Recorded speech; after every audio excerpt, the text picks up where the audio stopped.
Welcome back, detectives. Let's dive into another horrible case. The case of Brett Ryan.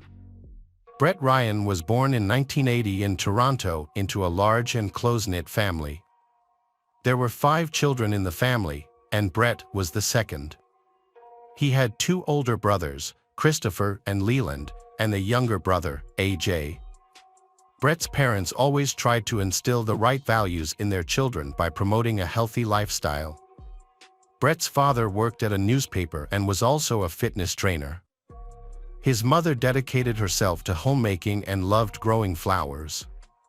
Brett's mother could be strict and harsh in raising her 4 sons, while his father was gentle and reserved. Each son in the family pursued his own path. After graduating from high school, Brett enrolled at the University of Toronto. However, he quickly struggled with his studies. After 2 painful breakups, Brett could not concentrate on his studies and eventually decided to drop out of university. Brett felt jealous as he watched his friends and classmates build relationships, get married, and achieve success in life. Meanwhile, he felt like he was not accomplishing anything significant, which made him feel like a failure. After getting a job as a painter, he realized that this career was not suitable for him. At the same time, Brett was concerned about his appearance, spending a lot of money on personal needs and on girls. As a result, he accumulated a large debt of up to 60,000 Canadian dollars, which he had no way to repay. When creditors started demanding money, Brett fell into a deep depression. He felt like a complete failure but did not dare to confess his problems to anyone. In desperation, Brett was determined to find a way out of his difficult situation and make a large sum of money quickly. He decided to rob a bank. On October 20, 2007, he put his plan into action. He chose a bank near his home and created a disguise by covering his face with bandages, pretending to have an injured left arm, limping, and carrying a stack of papers. Brett robbed his first bank by pretending to be sick. He entered and approached the cash register. There, he handed over a note demanding cash and warned the clerk that he was hiding a weapon. Out of fear, the clerk quickly gave Brett the money in the cash register. The amount was only about $1,000, which Brett was not happy about, but he decided not to attract any more attention. So he took the money and left the scene. Brett was caught on security cameras during the robbery.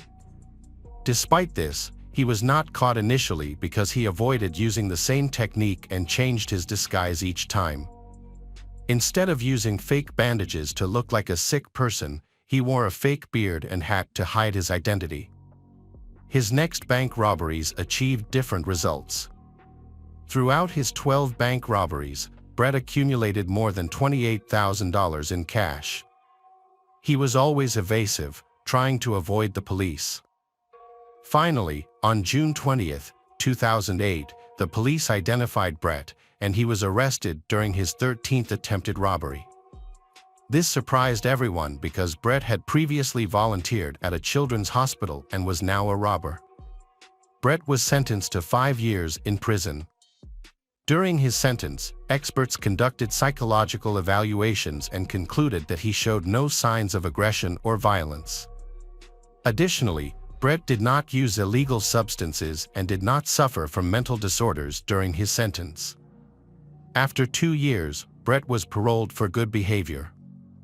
The prison staff were impressed with him because he was a pleasant, charismatic, and hardworking young man. They felt that he had only made one serious mistake due to the pressure of debt and deserved the second chance. Brett's record showed that he was a model prisoner with a low risk of reoffending. Upon his release, Brett was required to attend a course of psychotherapy and report any problems he encountered in his family relationships or at work. This helped him avoid reoffending.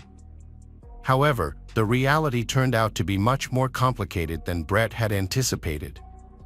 The debts were still outstanding, and he could not pay them off. Finding a job was also difficult because no one wanted to hire an ex-convict, even though he had skills in painting.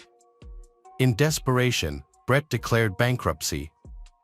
Fortunately, his parents supported him financially, allowing him to continue his studies at university, this time in information technology. Brett also continued to see a psychologist under court order and tried to stabilize his life. During therapy, Brett was advised to be more open and honest with the people around him. In September 2011, a friend of Brett's arranged a blind date with a girl named Kristen Baxter. Kristen was a physical therapist, lived alone in an apartment, and had a small dog. She also loved to travel. When Brett met Kristen, they immediately had a special connection. They quickly found they were compatible and attracted to each other. They both loved animals and traveling, which created a bond between them. Not long after, Brett and Kristen began a romantic relationship. Brett and Kristen spent a lot of time together, attending sporting events and hiking. They also went on a vacation together in the Bahamas with Kristen's family. Kristen's dog immediately took a liking to Brett, which made a good impression. Brett's life seemed to be back on track, and he no longer exhibited suspicious behavior. He longed for a quiet and cozy life with his beloved girlfriend. When Brett moved into Kristen's apartment in January 2013, their relationship entered a new phase. They began thinking about getting married. However, Brett was hiding a truth from Kristen. In reality, he was not the person she thought he was. While Brett's brothers were building their careers and becoming independent, he was just studying and living off his parents' money. He hid his real life and focused only on enjoying the vibrant city life with Kristen. They enjoyed going to cozy restaurants and swimming in the pool at night, but Brett never revealed the truth about his circumstances. Brett and Kristen often traveled to warm countries. However, their lives were turned upside down when Brett's father suddenly passed away. Brett moved in with his mother to help with the funeral arrangements and support her during this difficult time.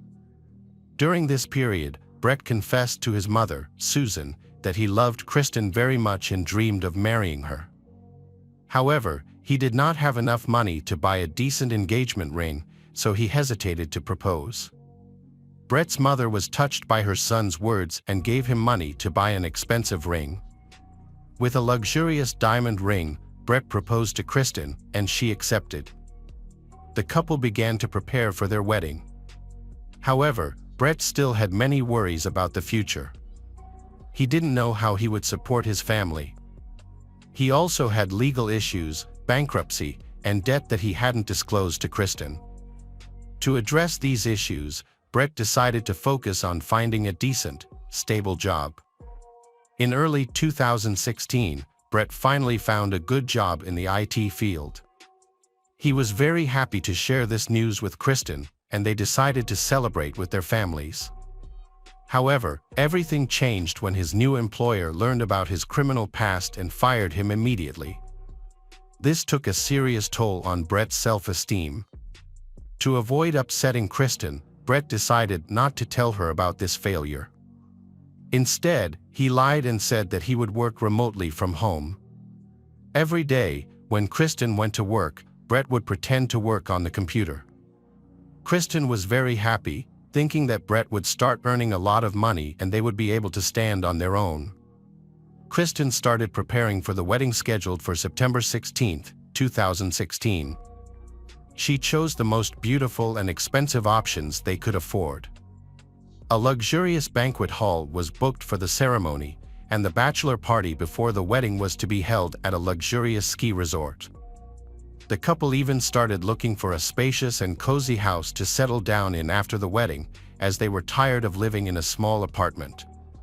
Susan was extremely happy, thinking that her son was independent, had graduated from college, and had a high-paying job. She looked forward to the day when her son would get married and move into his own house. But the reality was completely the opposite. Brett had lied about all of this. He was trapped in his own fabricated thoughts and could not get out. In an effort to earn money, Brett took on any side job he could and even helped his mother with housework to earn money. He went to see his mother every day, looking for things to do and fixing things to get paid. Susan became suspicious when she saw her son hanging around the house all day, constantly doing this and that instead of going to work. If Brett made as much money as he claimed, why did he need these odd jobs? Susan began to ask her son difficult questions, which Brett initially tried to avoid. But then he remembered his therapist's advice about the importance of honesty and finally dared to confess his troubles to his mother. He begged his mother for significant financial support, promising to continue looking for work.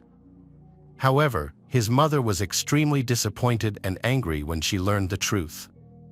She refused to give him any money and threatened to tell Kristen everything. Brett was extremely angry at his mother's harsh words, and he feared that Kristen would leave him if she found out the truth. Brett was desperate because he didn't want to lose his girlfriend and have to move back in with his mother. He feared that if that happened, he would feel like a loser for the rest of his life. So he decided to carry out a strange plan. Unable to legally purchase a gun due to his criminal record, Brett chose to purchase a crossbow to avoid attracting unnecessary attention. He purchased the old crossbow with cash. The next day, Brett returned to his mother's house under the pretext of helping with home repairs to earn money. However, he had other intentions. On August 25, 2016, his mother, Kristen, woke up early as usual and went to work. Meanwhile, Brett stayed home and pretended to work. In reality, he was preparing for another act.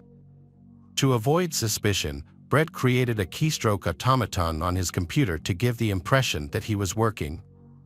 He also set up an automatic email function to send at a specific time to create an alibi. Next, Brett gathered all the necessary items for his disguise into a gym bag, including clothes and a wig. To avoid being caught on surveillance cameras, he sneaked out of the house through the fire escape and went to Susan's house incognito, wearing clothes and a wig so that no one would recognize him. However, when he reached the door, he took off all his disguises and went inside. Once inside, Brett tried to convince his mother to give him money. But Susan continued to refuse. A fierce argument broke out between them, with Susan demanding that Brett confess his lie to Kristen. Otherwise, she would expose him herself. As the argument became more heated, Susan sensed something was wrong. She took advantage of the moment when Brett stepped outside and called her eldest son, Chris. She begged Chris to come and help resolve the conflict with Brett. Brett returned to the garage for an important reason: he had hidden a crossbow there earlier. Once he found the weapon, he began to prepare everything for the shot. However, this required more time and effort than he had imagined. At that moment, his mother entered the garage in a rage.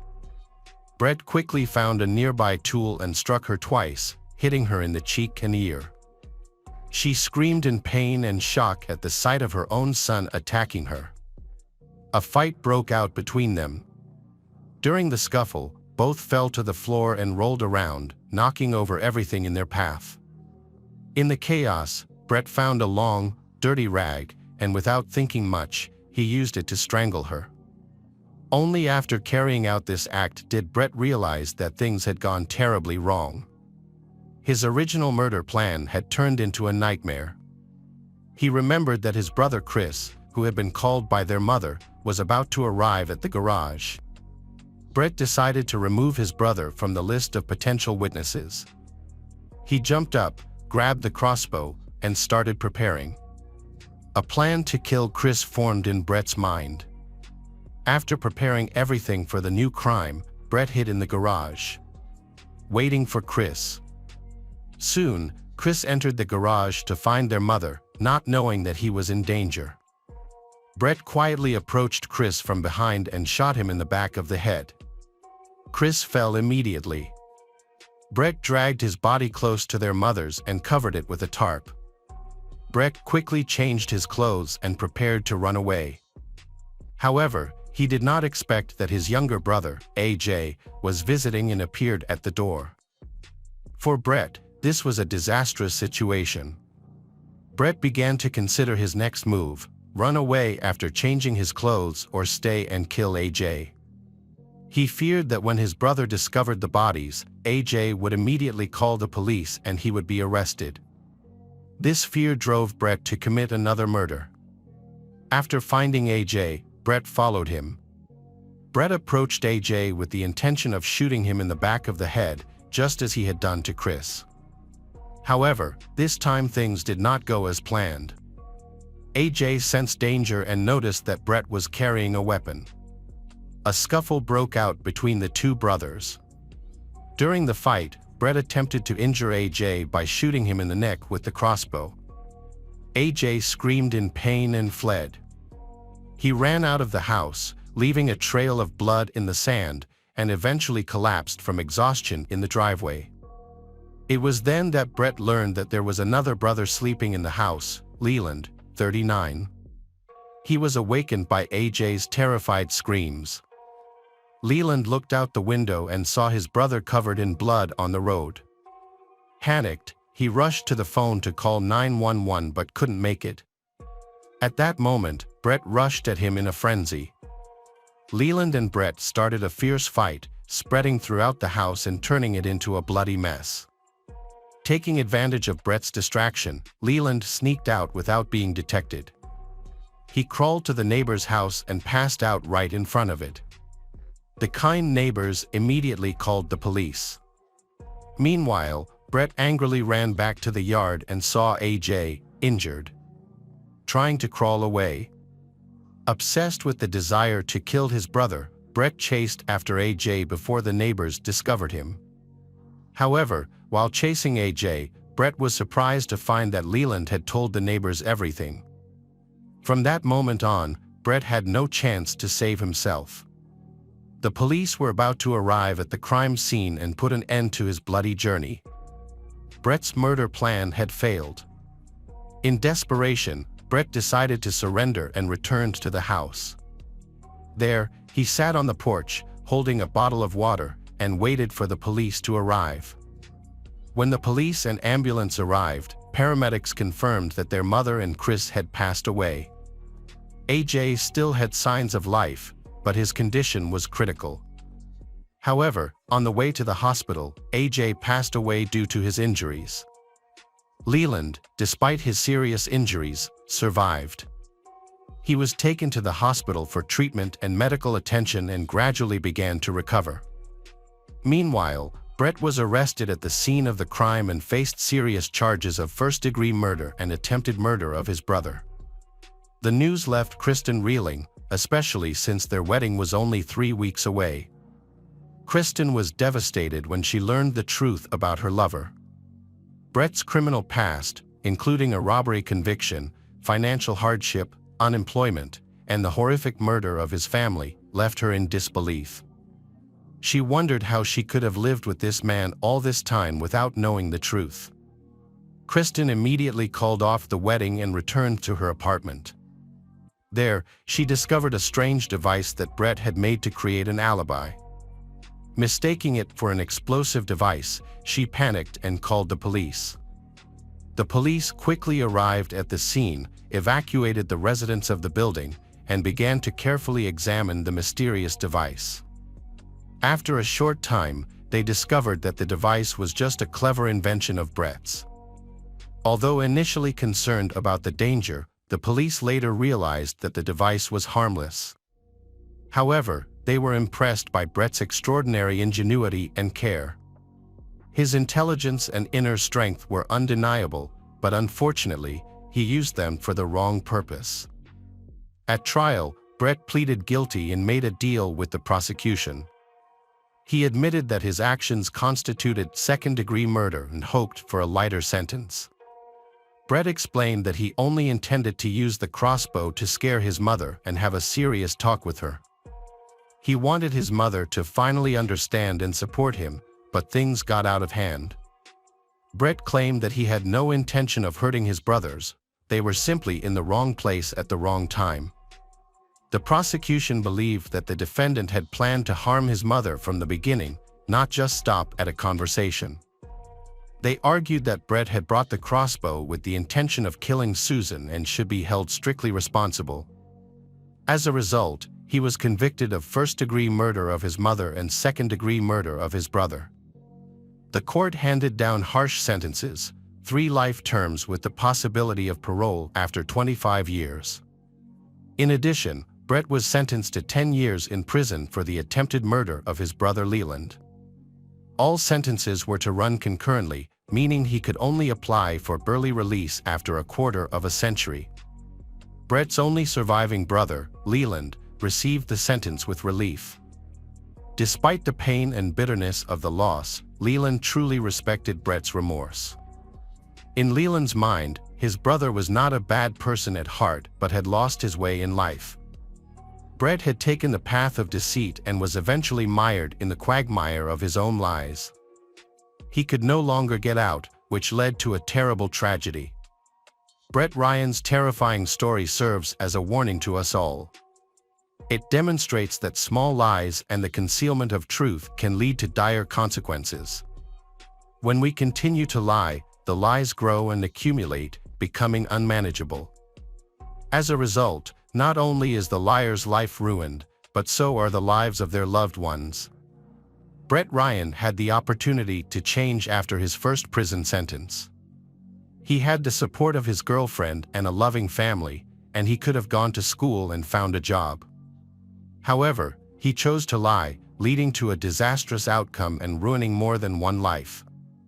Whether Brett truly admitted his mistake or just wanted a lighter sentence is not as important as the lessons he learns while serving his life sentence. Can he look back on his life, reflect on his mistakes, and strive to become a better version of himself? Only Brett knows the answer. However, his story certainly makes us reflect on our own actions. Welcome back, detectives. Let's dive into another horrible case. The case of Emmett Corrigan. Ashley Harmon was a vibrant and intelligent individual. However, her parents' divorce when she was 9 years old marked the beginning of a challenging period in her life. During this time, Ashley took on a maternal role, caring for and protecting her 5 siblings. Faith is the foundation of her life. As a devoted member of the Church of Jesus Christ of Latter-day Saints, Ashley found strength and comfort in her relationship with God. Whenever she faced adversity, her faith provided her with the resilience to persevere. Ashley's unwavering commitment to her faith gave her the courage to overcome obstacles and difficult situations head-on. In 2003, while studying human development at Utah State, Ashley met Emmett Corrigan, a philosophy student. Emmett, like Ashley, had experienced the pain of parental separation, having gone through a similar experience at the age of 10. He, too, found solace in the Mormon faith. Emmett was 17 years old when he was baptized into the Church of Jesus Christ and the Latter-day Saints, surrounded by his loved ones. Around that time, Ashley caught his eye, and he was immediately drawn to her intelligence.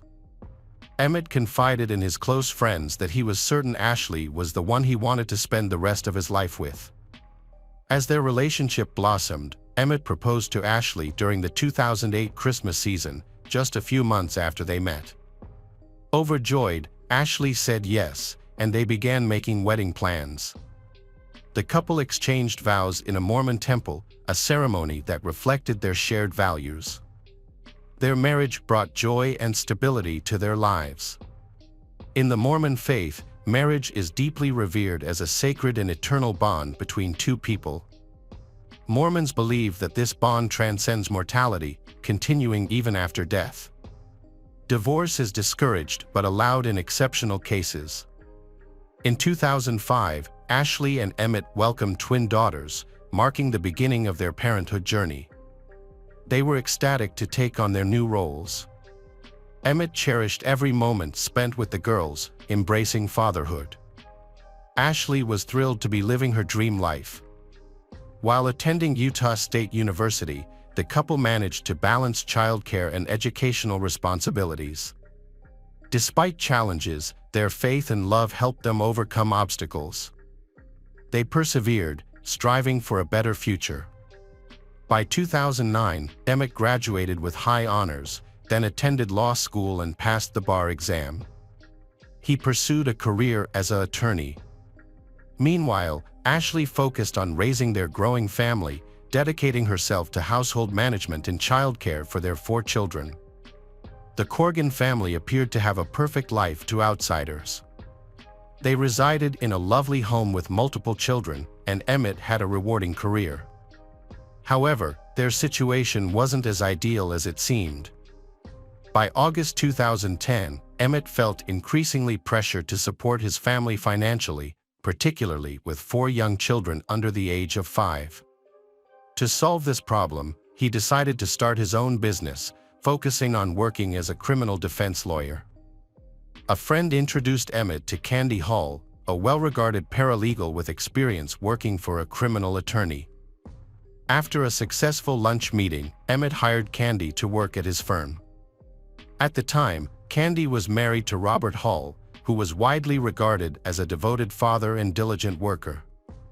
When Candy started working for Emmett Corrigan, she was initially excited, and her family was happy for her. However, as time passed, Emmett's wife, Ashley, began to notice that their marriage was changing. Emmett was under a lot of stress.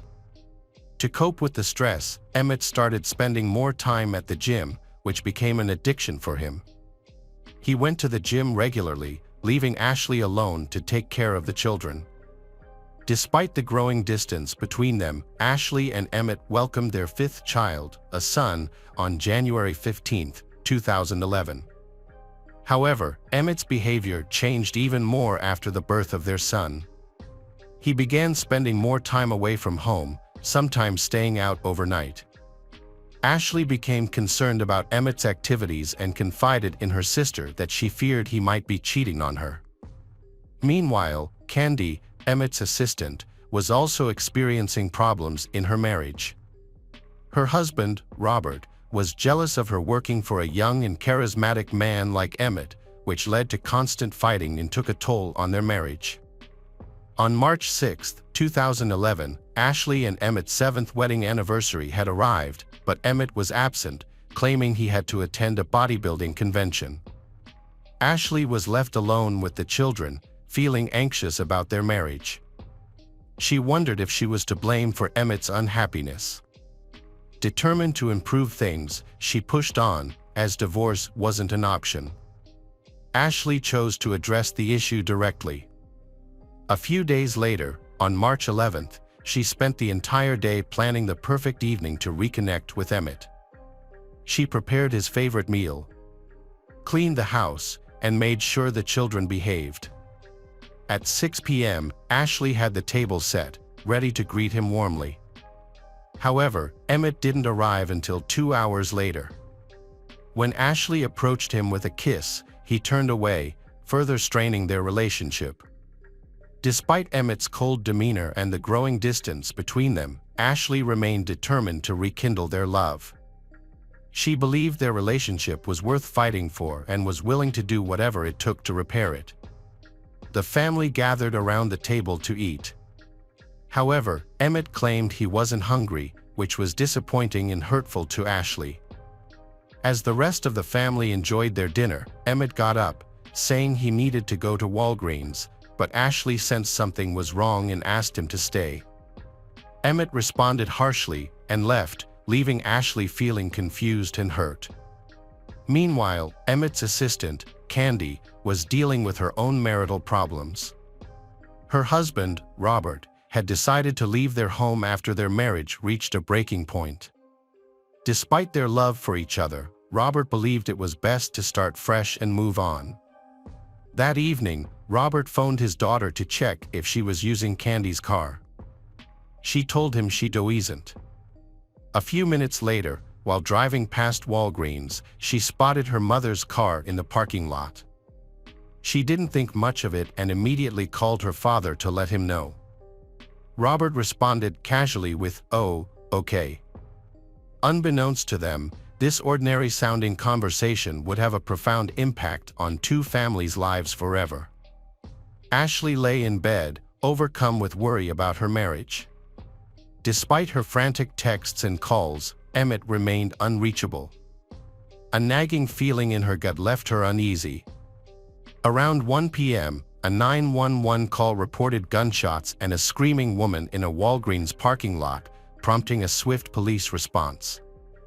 Upon arrival, the first officer was met with a disturbing scene: a lifeless man on the ground and a wounded person clutching their head in pain. Police sought to speak with Candy Hall, who was present at the scene. She identified the wounded person as her husband, Robert, and the deceased as her boss, Emmett. Emmett had suffered fatal gunshot wounds to the head and chest. Shortly after his body was discovered, Ashley was awakened by a knock on the door from the police. Ashley was stunned and inconsolable, unable to comprehend the events that led to this tragedy. After the police informed Ashley of her husband's death, a detective inquired if she was familiar with Robert and Candy Hall. Ashley stated that she knew Candy as Emmett's assistant but suspected an affair between Candy and Emmett. The police took Candy Hall from the Walgreens parking lot for questioning to piece together the events leading to Emmett's death and Robert's head injury. During the interrogation, detectives asked Candy if she had a romantic relationship with her boss, Emmett. She denied it, also refuting any intimate encounters between them. Candy claimed she went to Walgreens that night to collect a prescription and coincidentally met Emmett. After that, she and Emmett decided to take a drive. While driving to a gas station, Candy received a call from her estranged husband, Robert. She told him she was with Emmett, which led to Robert expressing jealousy and making a threat against Emmett. Candy and Emmett arrived at Walgreens after what felt like an eternity. As they stepped out of the car, Candy saw Robert standing at the entrance. He looked visibly angry. An intense argument broke out between Robert and Emmett, leading to a physical fight. Then, 3 shots were fired, and both men fell to the ground. Candy saw the gun, picked it up, and threw it aside. When questioned by detectives, Candy claimed she didn't know who fired first. After Robert received treatment for his superficial gunshot wound, detectives interviewed him. They told Robert they found a gun at the scene and asked him who it belonged to. Robert admitted the gun was his and explained that it fell from his pocket during the fight with Emmett in the parking lot. Robert alleged that Emmett dove for the gun, triggering a struggle, and Emmett shot him in the head. However, Robert couldn't recall who shot Emmett during the struggle. Given Robert's head wound, detectives weren't surprised by his hazy memory. Nevertheless, they wondered if Emmett was indeed the one who fired first, considering he was the one who ended up dead. To investigate the shooting in the Walgreens parking lot, detectives reviewed the security footage. At 9:55 p.m., Robert Hall arrived in the parking lot. A minute later, he entered the Walgreens store and quickly moved through each aisle, appearing to look for someone. He left the store at 10:06 p.m. and parked his car next to Candy's, waiting there for a few minutes. About 10 minutes later, Emmett's truck entered the parking lot. However, the actual shooting was not captured on camera. Candy, Emmett's assistant, initially denied being in a romantic relationship with Emmett. However, their co-workers suspected otherwise. Co-workers reported seeing Candy and Emmett spending a lot of time together in Emmett's office with the door closed. 3 weeks after Candy was hired, on the day Emmett was shot, detectives discovered that Emmett had accompanied Candy to the public defender's office to discuss her divorce from Robert. During the investigation into Emmett's murder, crime scene investigators searched Emmett's vehicle and found steroids in the glove compartment. This discovery didn't surprise Emmett's loved ones.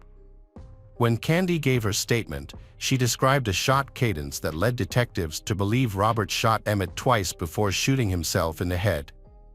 Based on this evidence, detectives obtained an arrest warrant for Robert Hall, charging him with first-degree murder.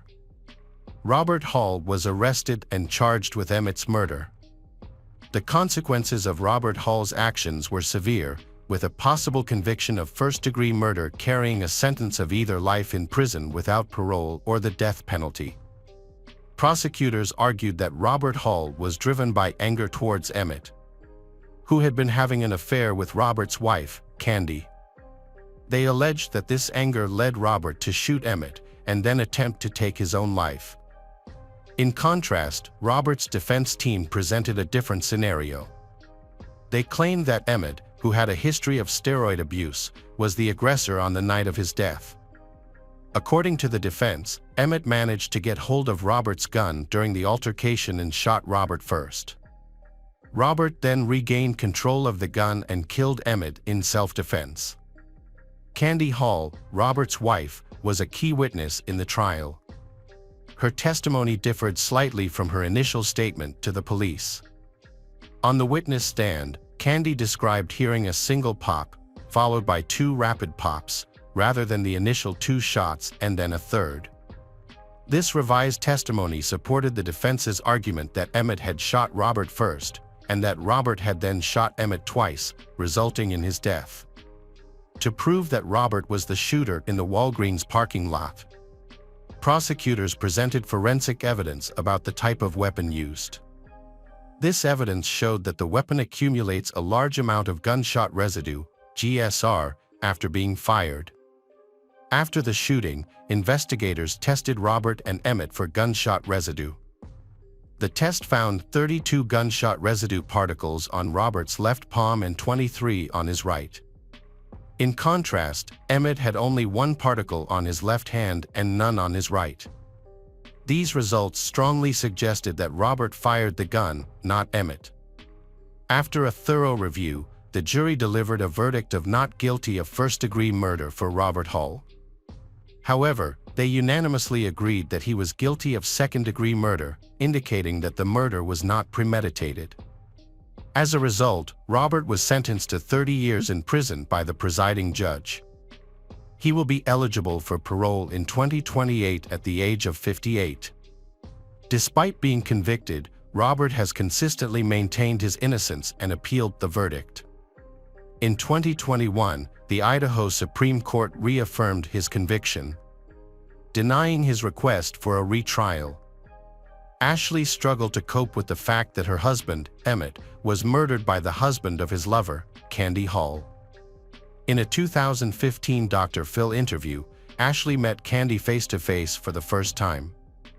Despite the emotional pain, Ashley was determined to move forward. She closed the book on her old life and started anew by moving out of the town where she and Emmett raised their 5 children. As time passed, the children adjusted to the change and started to find happiness again. Ashley eventually remarried and had 2 more children. She currently blogs to support trauma victims.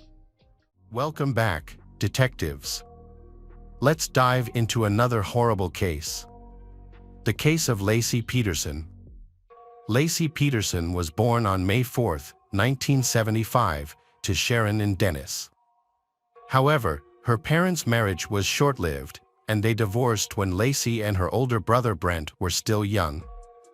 Following the divorce, Laci's life changed with the introduction of her stepfather, Ron. As a dairy farmer, Ron became a significant influence in Laci's life, serving as a father figure and helping to raise her. Laci was a bright and cheerful person, known for her captivating smile and lively personality. She was a social butterfly, always eager to engage in conversations and thrive in social situations. Laci growing up on a dairy farm, Laci has a strong connection to nature. She spends a lot of time exploring and enjoying the natural beauty around her. One of her favorite activities was gardening with her mother. This shared hobby would eventually shape Laci's interests and career path as an adult. Laci was a student at Thomas Downey High School, where she was a cheerleader and made a lasting impression with her outgoing personality. After graduating, she attended California Polytechnic University, where she studied ornamental horticulture. During her time at Cal Poly, Laci would often visit a friend who worked at a restaurant in Morro Bay. It was there that she met Scott Peterson, a co-worker of her friends. Lacey was immediately attracted to Scott and decided to take the initiative by giving him her phone number. Scott quickly responded, and they had an instant connection during their first conversation. They were eager to meet in person, and Scott asked Lacey out on a date. Their first date was a deep-sea fishing trip, but it didn't go as smoothly as they had hoped. Lacey became seasick during the outing, which put a damper on their initial encounter. Lacey and Scott's relationship continued to blossom despite a rocky start. As they grew closer, they decided to take a significant step and move in together. Before meeting Lacey, Scott had aspirations of becoming a professional golfer. But as their relationship deepened, his priorities shifted, and he chose to focus on a career in business instead. After Lacey graduated from Cal Poly in 1997, Scott graduated the following year. Their graduation marked the beginning of an exciting new chapter in their lives. They married on August 9, 1997, in a beautiful ceremony at a resort in San Luis Obispo County's Ayala Valley. Surrounded by friends and family, they exchanged vows and celebrated their love.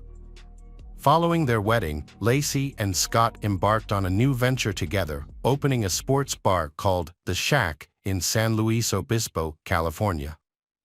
Although business was initially slow, they persevered, and over time, they began to attract a steady stream of customers.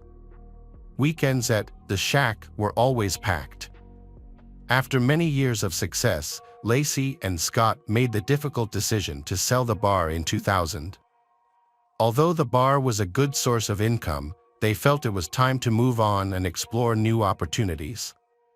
After weighing their options, they sold The Shack and moved to Lacey's hometown of Modesto, California. In October 2000, Lacey and Scott bought a 3-bedroom, 2-bath home in a desirable neighborhood.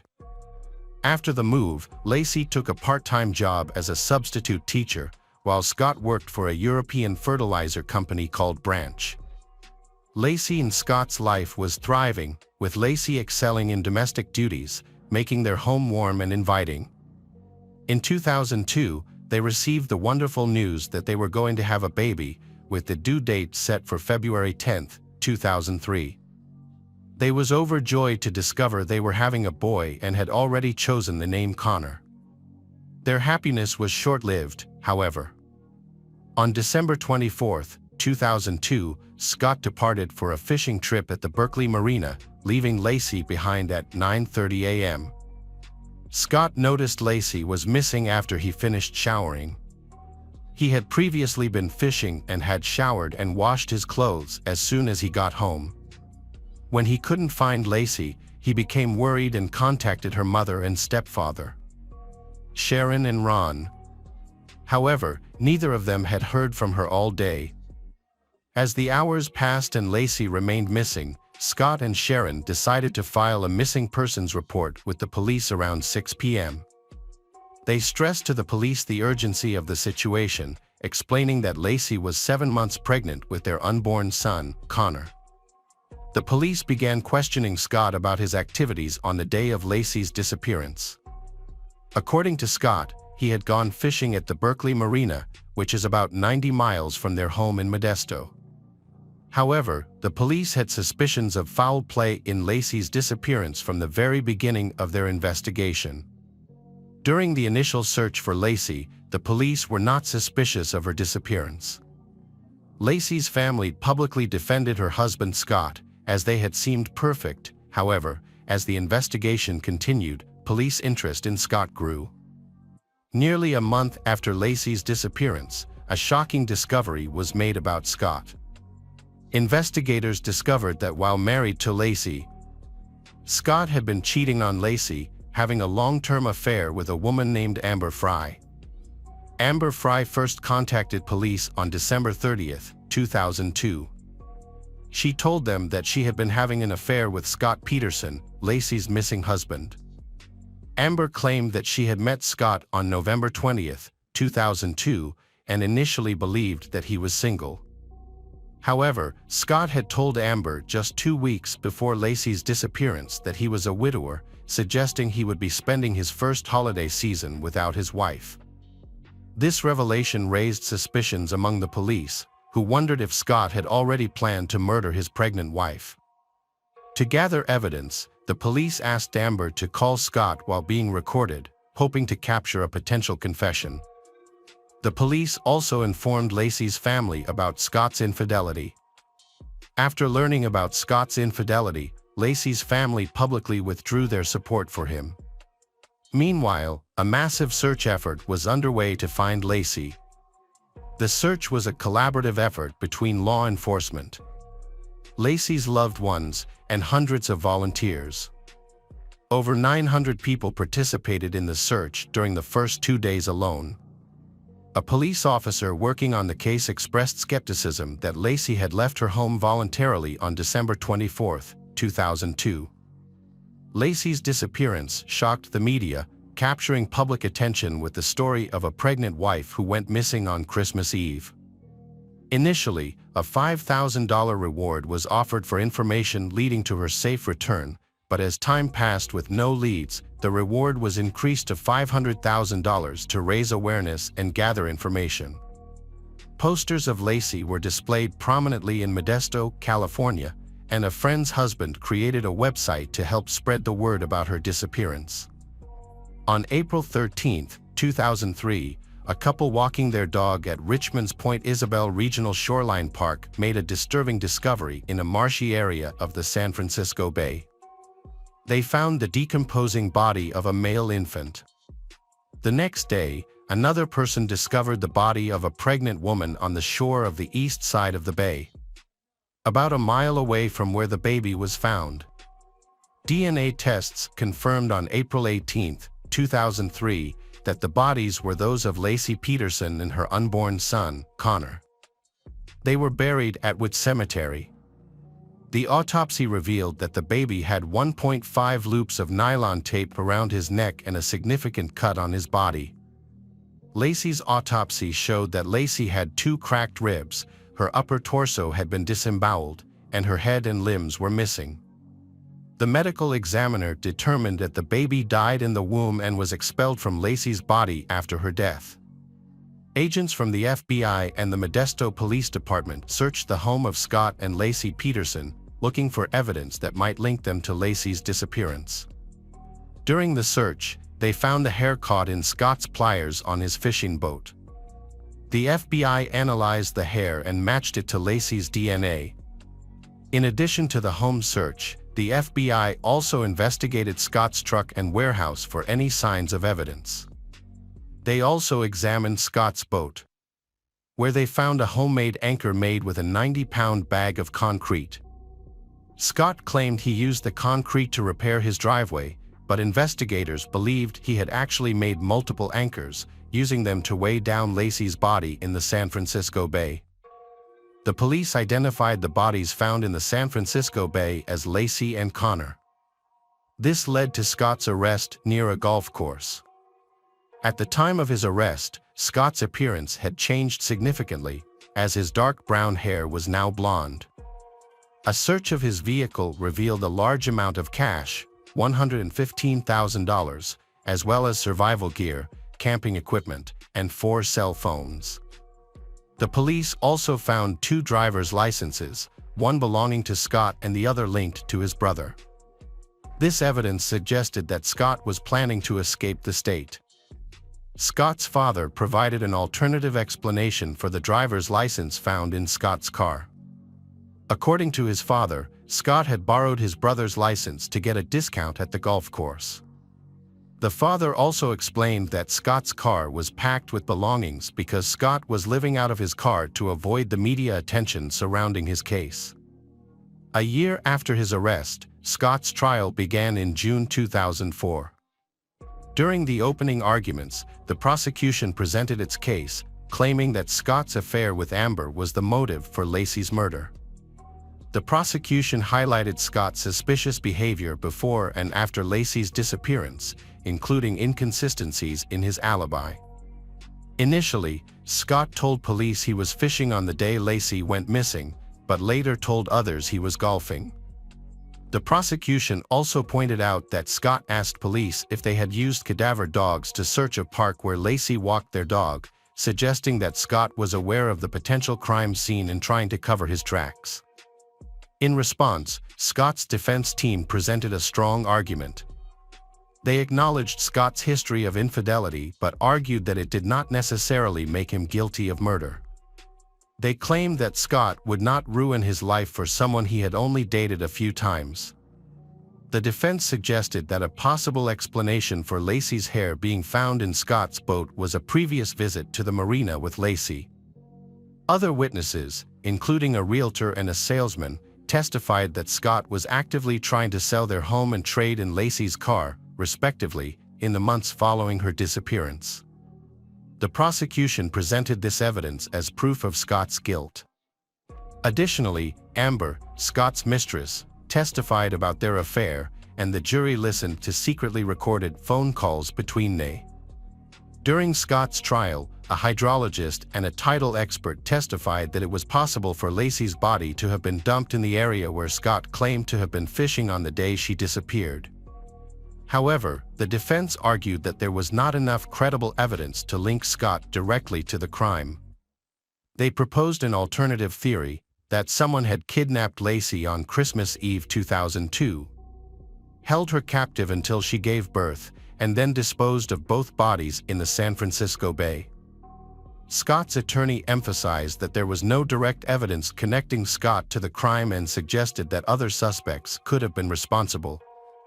On November 12, 2004, the jury in California found Scott guilty of 2 counts of murder, first-degree murder for Lacey's death and second-degree murder for the death of their unborn son, Connor. Lacey's murder was classified as first-degree murder with special circumstances due to the involvement of the fetus. Scott's classification made him eligible for the death penalty. After his conviction, the trial's penalty phase began, focusing on determining his punishment. The jury considered his criminal history, aggravating factors, and mitigating factors before unanimously deciding on the death penalty. In August 2020, the California court upheld Scott's conviction but vacated his death sentence, with the judge ordering Scott to be resentenced to life in prison without the possibility of parole. As a result, Scott was transferred from San Quentin State Prison, where he had been on death row, to Mule Creek State Prison in Ione, California, on the judge's order. In response to Lacey's case, President George W. Bush signed the Unborn Victims of Violence Act into law on April 1, 2004. Lacey's mother and stepfather attended the signing ceremony, standing alongside President George W. Bush as the legislation took effect. This law, also known as Lacey and Connor's Law, aimed to provide legal protection for unborn children in cases where their mothers are victims of violence. Hi there, investigators. It's time to uncover the truth behind another case. The case of Mike Williams. Jerry Michael Williams was born on October 16, 1969, in Bradfordville, just north of Tallahassee. His parents worked as a bus driver and a kindergarten teacher. To those close to him, he was known as Mike. Despite financial struggles, which led to Mike and his older brother being raised in a trailer, but their childhood was filled with happiness. Furthermore, Mike's parents prioritized their son's education, setting aside money for their future instead of building a new home. Both boys attended North Florida Christian High School, where Mike excelled academically and socially. He served as student council president, played soccer, and actively participated in the Key Club. At 15, Mike developed a passion for duck hunting and met Denise Merrill, a cheerleader and council secretary. They began dating and formed a close bond. Their friends viewed Mike and Denise as a well-suited couple. During high school, Denise introduced Mike to Brian Winchester, and they became inseparable friends. Brian later befriended Kathy Thomas, and the two couples remained lifelong friends. After graduating from high school, Mike attended Florida State University, where he studied political science and urban planning. Denise and Mike graduated together, with Denise becoming a public accountant and Mike pursuing a career as a real estate appraiser. Mike was a hardworking individual who consistently put in 15-hour days, which ultimately led to his rapid career advancement. His personal life also flourished, as he married Denise in 1994. Around the same time, his friend Brian married Kathy. The two couples remained close friends. Mike was deeply devoted to his wife and worked tirelessly to provide for their family, exhibiting remarkable enthusiasm and dedication. At 31, Mike Williams was thriving as a real estate appraiser, earning nearly $200,000 annually.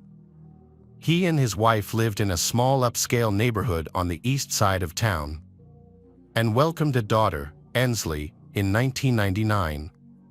Despite engaging in risky activities, but he was always cautious and wanted to ensure that his family would be well provided for in the event of an emergency. He turned to his best friend, Brian, an insurance agent, to purchase 2 insurance policies, one for $250,000 and another for $500,000. After his father's sudden death in 2000, Mike felt a strong need to secure his family's financial future, so he turned to a friend for help again. Brian assisted him in obtaining a life insurance policy with a value of $1 million. 6 months before Mike disappeared, he bought life insurance worth nearly $2 million. On December 16, 2000, Mike woke up early to go duck hunting on Lake Seminole, a large reservoir connected to the Apalachicola River. It was Mike's 6th wedding anniversary, and he planned to celebrate with his wife Denise that night. However, when Denise and their daughter waited for Mike to return home at noon, he failed to show up. Denise became concerned and called her father. Her father then contacted Mike's best friend, Brian Winchester.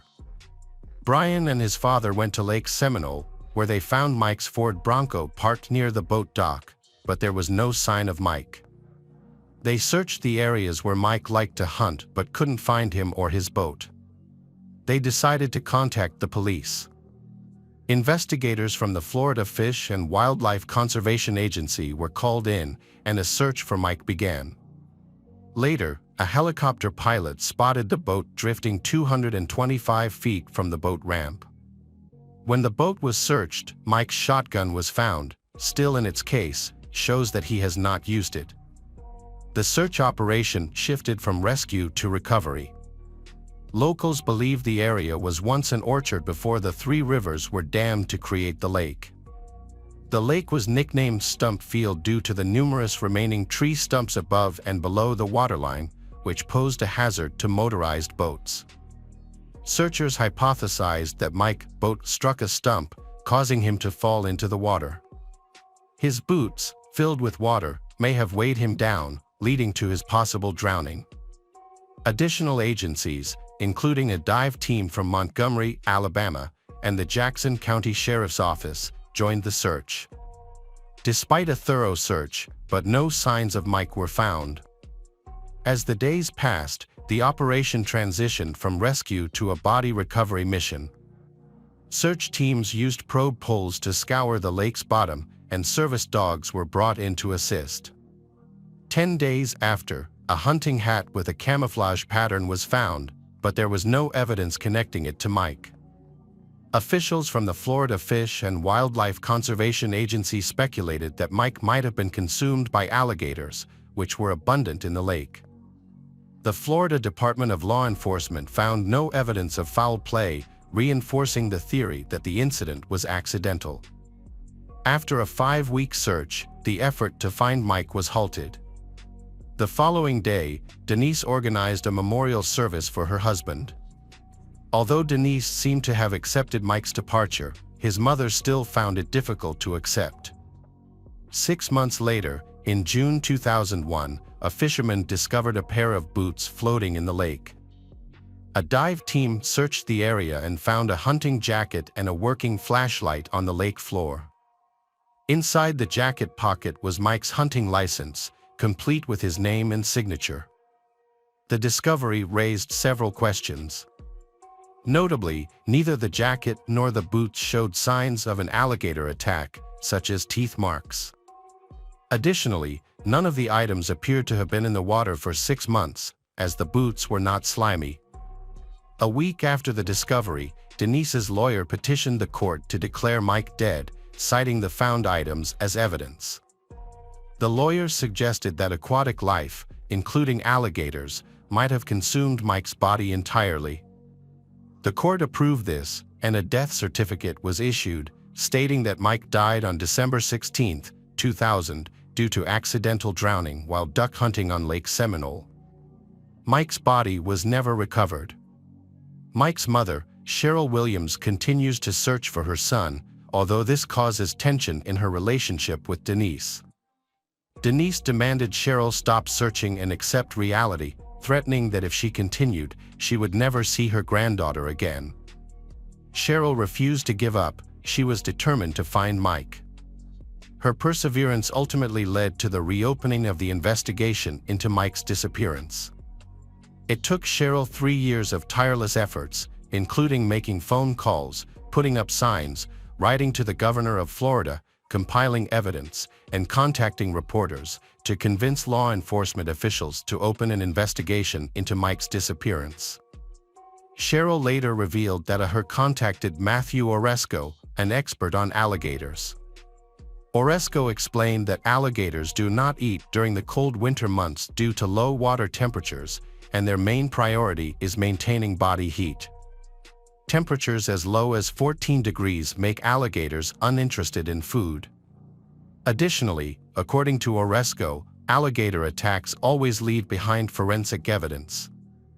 3 years later, Cheryl convinced law enforcement to dismiss the alligator theory and start a formal investigation into her son's disappearance. New discoveries regarding the behavior of alligators prompted a re-examination of the case. Evidence from interviews and data suggested that Mike's death was not an accident. Former investigator Ronnie Austin stated, "My instinct tells me Mike did not die in Lake Seminole, and that's what most law enforcement agencies working on this case agree on." Austin worked on Mike's case at the 2nd District State's Attorney's Office. The Florida Fish and Wildlife Conservation Agency initially handled the case as a missing hunter incident. They dedicated 735 hours to searching a 10-acre area of the lake for Mike's body, but surprisingly they did not find any signs of crime. Years later, those involved in the search, including police officer David Arnett, who was present at the scene, expressed that several things seemed unusual from the start. Firstly, it was unusual for Mike to hunt alone. Additionally, his truck was found in an undeveloped area, which would have required him to drag the boat through mud, rather than using the nearby concrete boat launch that he typically used. The severe storm that night should have pushed the boat towards the east shore, but it was instead found on the west shore. Additionally, the boat's motor was not running, yet it was still full of gasoline. If Mike had been operating the boat and fallen out, the boat would have continued to float in circles until it ran out of fuel. Law enforcement initially believed Mike's death was a simple drowning, but they later began to suspect foul play. However, by that time, the crime scene had already been trampled by numerous volunteers and searchers. A vital piece of evidence, a vehicle, was taken by Mike's family without being inspected by investigators. Additionally, some potential witnesses were overlooked. Denise and Brian were identified as suspects when investigators found out that Brian had just gone through a divorce from his previous wife, Kathy, and then quickly married Denise. Furthermore, Denise had received nearly $2 million from Mike's life insurance policy. Detectives also found it suspicious that Brian had sold Mike the policy. The investigation raised more red flags when Denise, Mike's wife, showed no interest in helping with the investigation and tried to prevent Mrs. Cheryl from participating in the search. Denise even prohibited Cheryl from speaking with her granddaughter. When questioned, Brian provided an alibi, claiming he was at home, 60 miles from the lake, on the morning of Mike's disappearance. His ex-wife, Kathy, corroborated his story. Brian also mentioned that he had planned to go hunting with his father-in-law that morning but overslept. Denise's interrogation did not reveal any new information. In 2008, the Florida Department of Law Enforcement concluded that Mike's disappearance was not an accident, which is a criminal offense. However, due to insufficient evidence, they were unable to prosecute. Despite this, Mike's mother, Cheryl Williams, continued to seek answers. The case was featured on the Discovery Cable channel in 2011, but Cheryl became increasingly frustrated with the Florida Department of Law Enforcement, feeling that they were either incompetent or uninterested in solving the case. In 2012, she began writing daily letters to Governor Rick Scott, requesting that he either reassign the investigation to another agency or appoint a special prosecutor. Over the course of 9 years, Cheryl sent 2,600 letters to the governor. Meanwhile, Denise and Brian's marriage was deteriorating. In 2012, Denise discovered Brian's infidelity, leading to their breakup. Denise filed for divorce the following year. During the lengthy divorce proceedings, an appraisal of their former home was scheduled in an effort to resolve their property disputes. This brought progress in Mike's case, as tensions between Denise and Brian reached a boiling point. Brian wanted to continue the marriage, but Denise wanted a divorce, because they were constantly arguing, and things were further complicated by the stress of Mike's investigation. Brian started calling Denise repeatedly, but she stopped answering his calls. He became overwhelmed by the stress in their relationship. On August 5, 2016, Denise was set to have her home appraised as part of a court order. That morning, she left her home to drive to work at Florida State University. While speaking with her sister on the phone, she noticed someone climbing over the back seat of her car. It was Brian. Brian pressed a loaded gun against Denise's and instructed her to drive straight ahead. Brian said he did this extreme thing because she had quit answering his phone calls. Denise attempted to calm Brian down by agreeing with him and promising to give their marriage another chance. Brian seemed to believe her. Denise assured him that she wouldn't report the incident to the police, and Brian exited the vehicle. As he left, he took several items with him, including a brown sheet, plastic sheeting, a bleach sprayer, and tools. It became clear that Denise had narrowly escaped a potentially fatal situation. She immediately called emergency services, and Brian was quickly arrested. He was charged with kidnapping, a first-degree felony in Florida that carries a maximum life sentence. He also faced charges of domestic violence and burglary. The court ordered Brian to be held without bail. Cheryl Williams expressed hope that Brian's arrest might lead to a breakthrough in her son's case.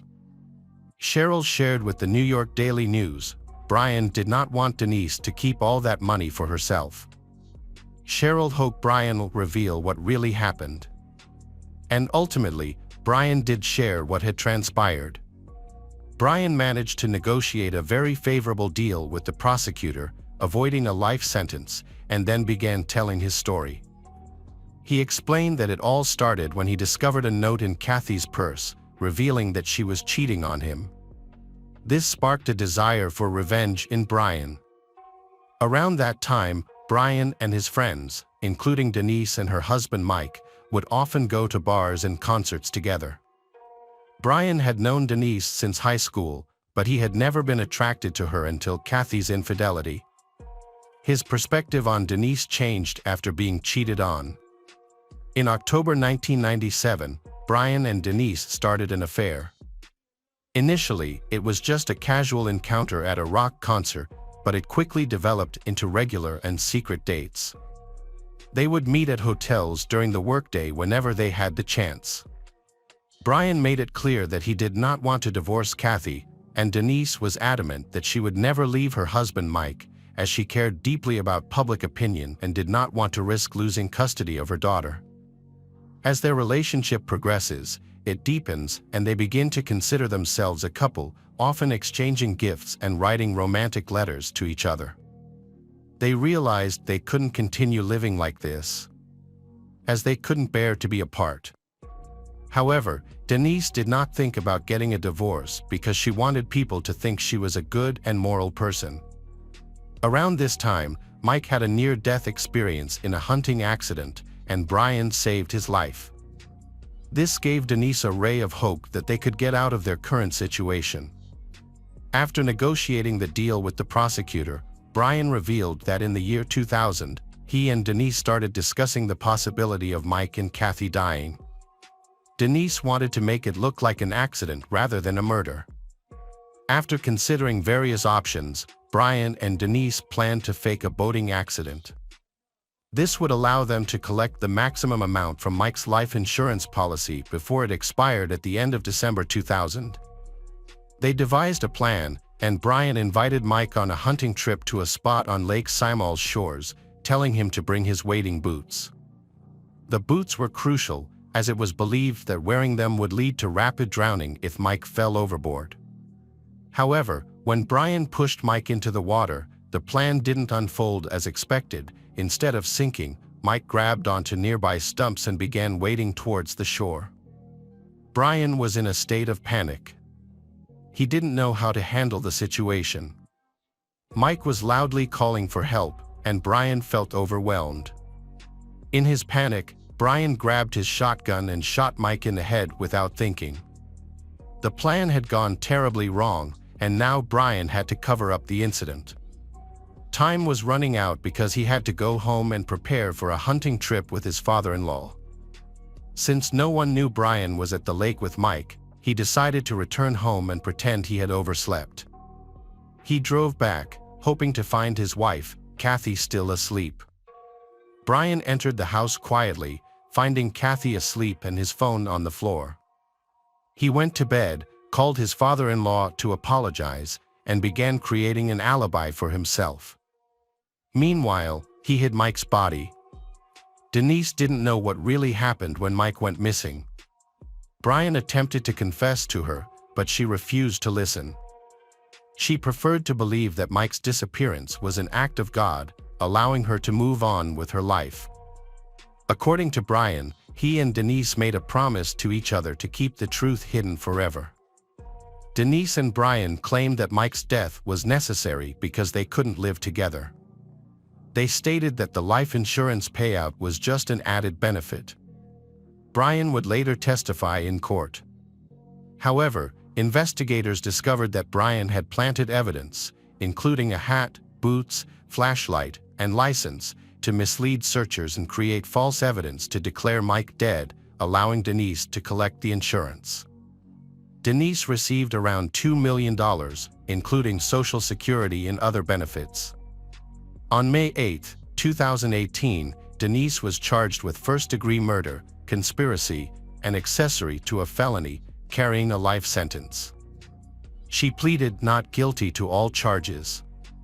In February 2019, Denise was sentenced to life in prison.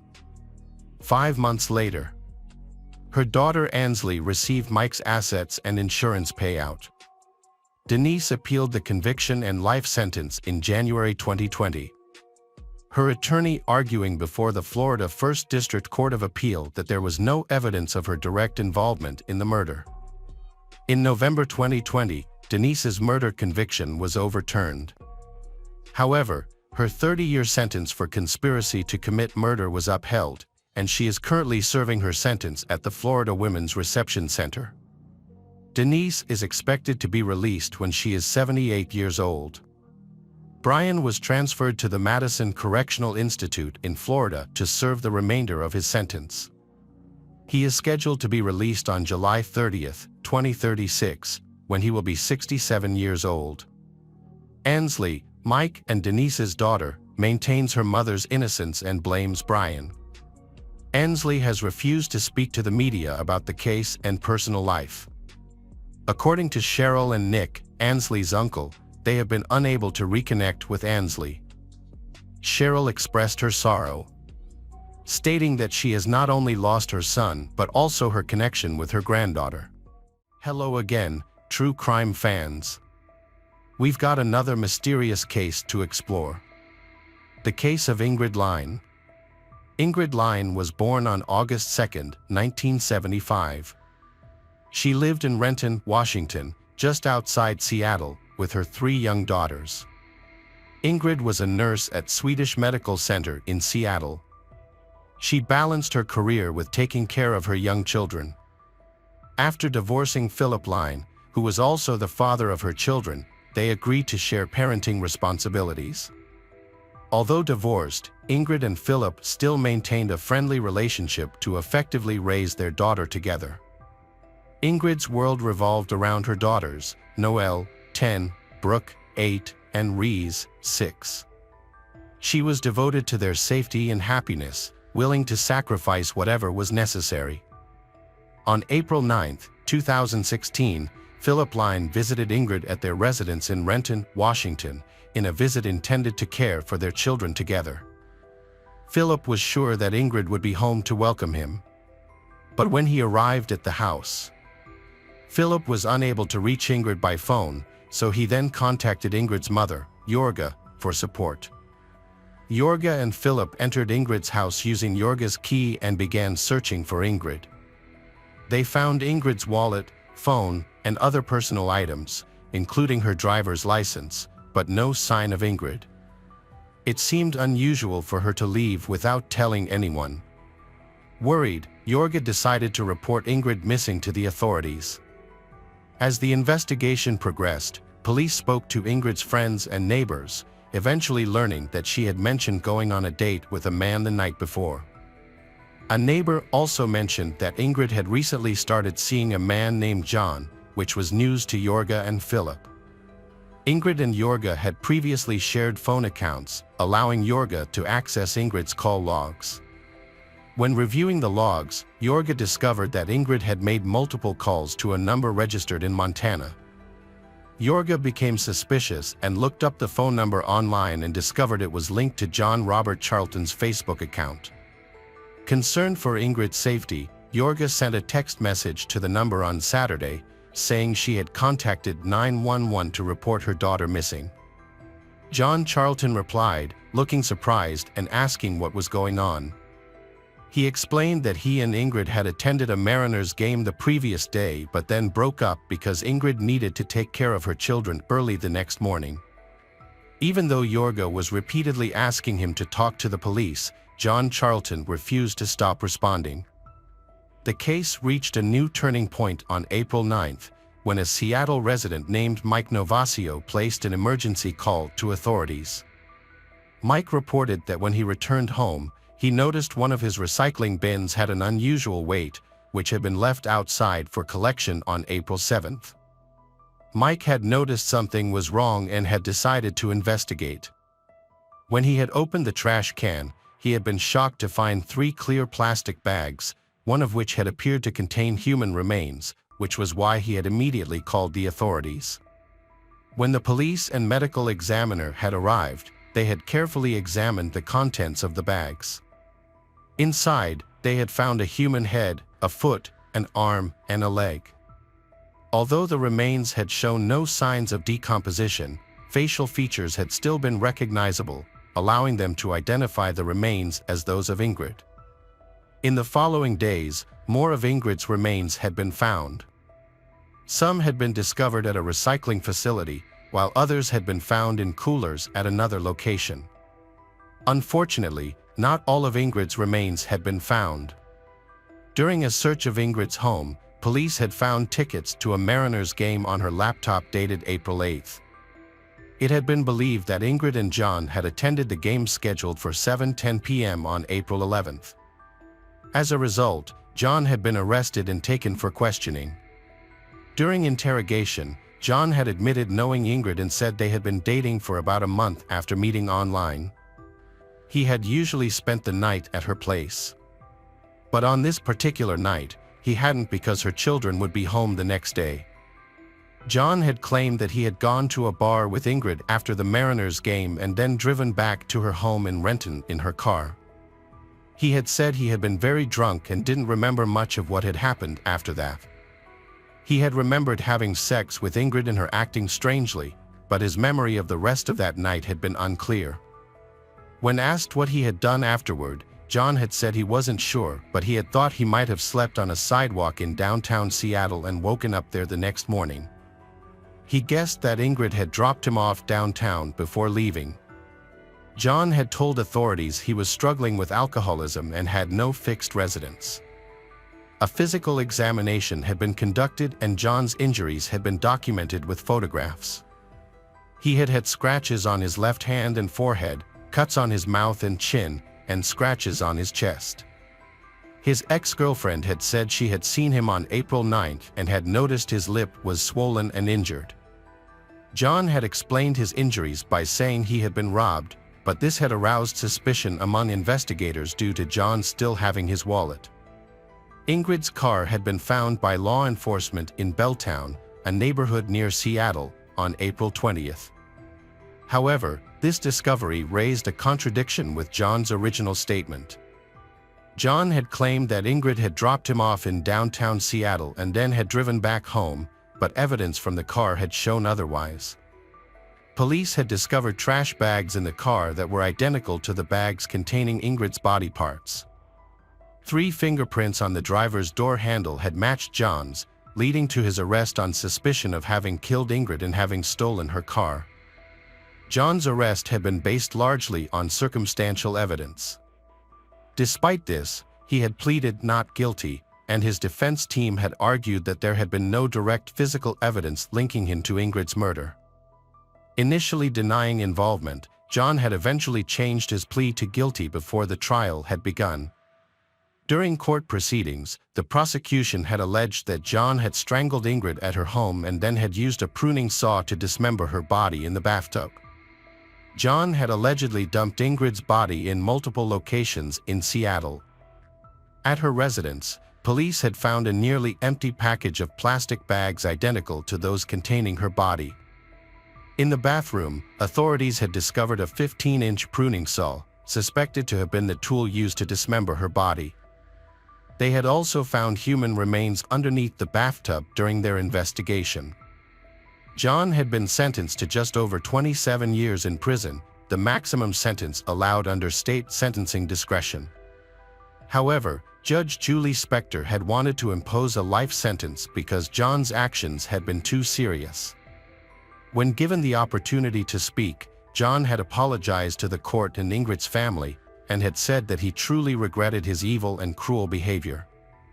John had had a long history of run-ins with the law, including convictions for serious crimes such as aggravated robbery, felony theft, and assault.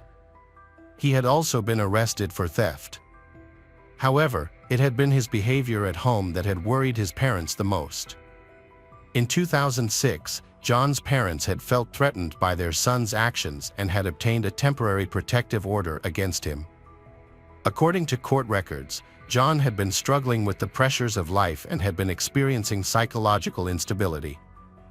On March 2, 2006, he had been drunk and aggressive, trying to fight with his parents at his home. His behavior, not only in words but also in actions, had posed a threat to their safety.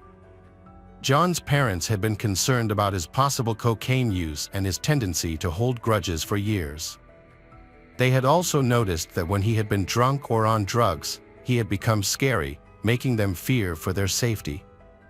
One incident that stands out is when John had forced his mother to watch the movie Hannibal and had warned her to watch this and be careful. This behavior had been disturbing and had added to their concerns. Despite initial concerns, John's parents had eventually asked that the protective order be withdrawn. Following Ingrid's murder, the grief experienced by her family and friends had been immense, reflecting the loss of a caring mother, daughter, and friend. In the wake of Ingrid's tragic death, the community had come together to support her family, demonstrating strength through adversity. Ingrid's memory would continue to live on in the hearts of those who had known and loved her. Her story served as a reminder to prioritize safety and caution when meeting people online. Hello friends, welcome to our channel. Today we're going to take a look at another horrible case with you. The case of Turpin family. David Turpin was born on October 17, 1961, in Princeton, West Virginia, to Betty and James Turpin. David came from a devoutly religious family and had a relatively normal upbringing. During his high school years at Princeton High School, David participated in various activities, including Bible Club, Chess Club, Science Club, and a cappella choir. David enrolled at Virginia Tech University after graduating from high school to pursue a degree in electrical engineering in Blacksburg, Virginia. Thanks to his exceptional skills in computer engineering, David landed jobs at leading defense technology companies such as Northrop Grumman and Lockheed Martin. Louise Turpin was born on May 24, 1968, in Princeton, West Virginia. She is the eldest of 6 children of Wayne Robinette, a preacher, and Phyllis Robinette, who worked at Walmart and sang in the church choir. The Robinette children's home environment was tense due to frequent conflicts between their parents, which led to harsh treatment. Louise and her sisters were sexually abused by a family member as children. This traumatic experience was a secret kept within the family. According to Louise's younger sister, Elizabeth, Louise played a protective, gentle, kind, and nurturing role. She comforted her siblings during their parents' violent conflicts and protected them from abusive relatives. At the age of 15, Louise met 22-year-old David Turpin at church. They kept their relationship a secret for fear of Louise's parents' reaction. However, when the truth was discovered, Louise's mother Phyllis eventually accepted their relationship, partly because David came from a devout Christian family and Louise convinced her. David and Louise decided to keep their relationship a secret from her father, Wayne, knowing that he would be furious if he found out. In January 1985, 23-year-old David visited Louise's school, Princeton High School, where he had graduated 5 years earlier. He convinced the staff to let him take Louise out of class, and she left willingly with him. They began their journey south, planning to elope. When Louise's parents discovered she was missing, they called the police. Before the police could catch up with them, the couple headed to Texas, where they planned to secretly marry. However, when they were stopped, they agreed to return to West Virginia. When they returned home, Wayne and Phyllis's reactions were surprisingly calm. Initially, Wayne was angry with Phyllis for allowing their daughter, Louise, to date David. However, when he saw how much they loved each other, he realized that it would be difficult to separate them. So Wayne agreed to let them marry on February 11, 1985, in a small ceremony in Pearisburg, Virginia. 2 years later, Louise's parents divorced and Louise's father, Wayne, took a job as the chief deputy assessor of Mercer County. After marrying David, Louise began to live more independently and freely. Louise was happy with her new life. In 1988, Louise gave birth to her first daughter, and 18 months later, their second child was born. David was then transferred to General Dynamics, and his family moved to Fort Worth, Texas. They settled in a modern neighborhood called Meadow Creek. Louise's family lived a lavish lifestyle thanks to David's high-paying job. Louise, eager to show off her family's newfound wealth, invited relatives from West Virginia to visit. Having grown up on a tight budget, Louise was happy to show off her current success. To make their visit comfortable, David and Louise paid all the expenses. The Louises welcomed a baby boy in 1991, bringing them even more joy. However, by 1992, the Louises were in debt. Despite their financial struggles, they continued to live a lavish lifestyle. In 1993, Louise became pregnant with her 4th child, a girl. In 1994, Louise's oldest daughter started 1st grade at Meadow Creek Elementary School. She looked neglected, with greasy, unkempt hair, dirty clothes, and poor hygiene. Her appearance made her the target of teasing by her classmates. In 1995, Louise's family welcomed a 5th child, a boy. Louise's family seemed carefree despite their financial difficulties and continued to splurge on luxuries, treating relatives to expensive meals. When Louise's younger sister Elizabeth joined them on their 1996 vacation in Fort Worth, they stopped at a casino in Louisiana on the way. While at the casino, Louise asked Elizabeth to babysit the children so she and David could gamble. They asked Elizabeth not to tell anyone about this, knowing that it was against their Christian values. During this visit, David and Louise's gambling led to losses. Tensions became apparent when David claimed that Louise had a serious gambling addiction and blamed Louise for their financial difficulties. While staying with Louise's family, Elizabeth was shocked by the family's disturbing behavior. David and Louise did not show much affection for their children and tightly controlled every aspect of their lives. Elizabeth was particularly concerned about David's behavior, as he often invaded Elizabeth's privacy by entering the bathroom while she was showering, making her feel uncomfortable and insecure. In May 1997, the Turpins had their fifth child. By September of that year, concerns about their eldest daughter and the possible signs of sexual abuse began to grow. In 1998, the family had a sixth child. Although David had a well-paying job, the family's financial situation worsened due to their frequent gambling, which caused significant financial strain. In the spring of 1999, the eldest daughter dropped out of school, as did the other children. Louise and David announced that they were homeschooling their children. In late 1998, the bank foreclosed on the family's home in Fort Worth, so Louise and David moved to Rio Vista, Texas, a less populated area.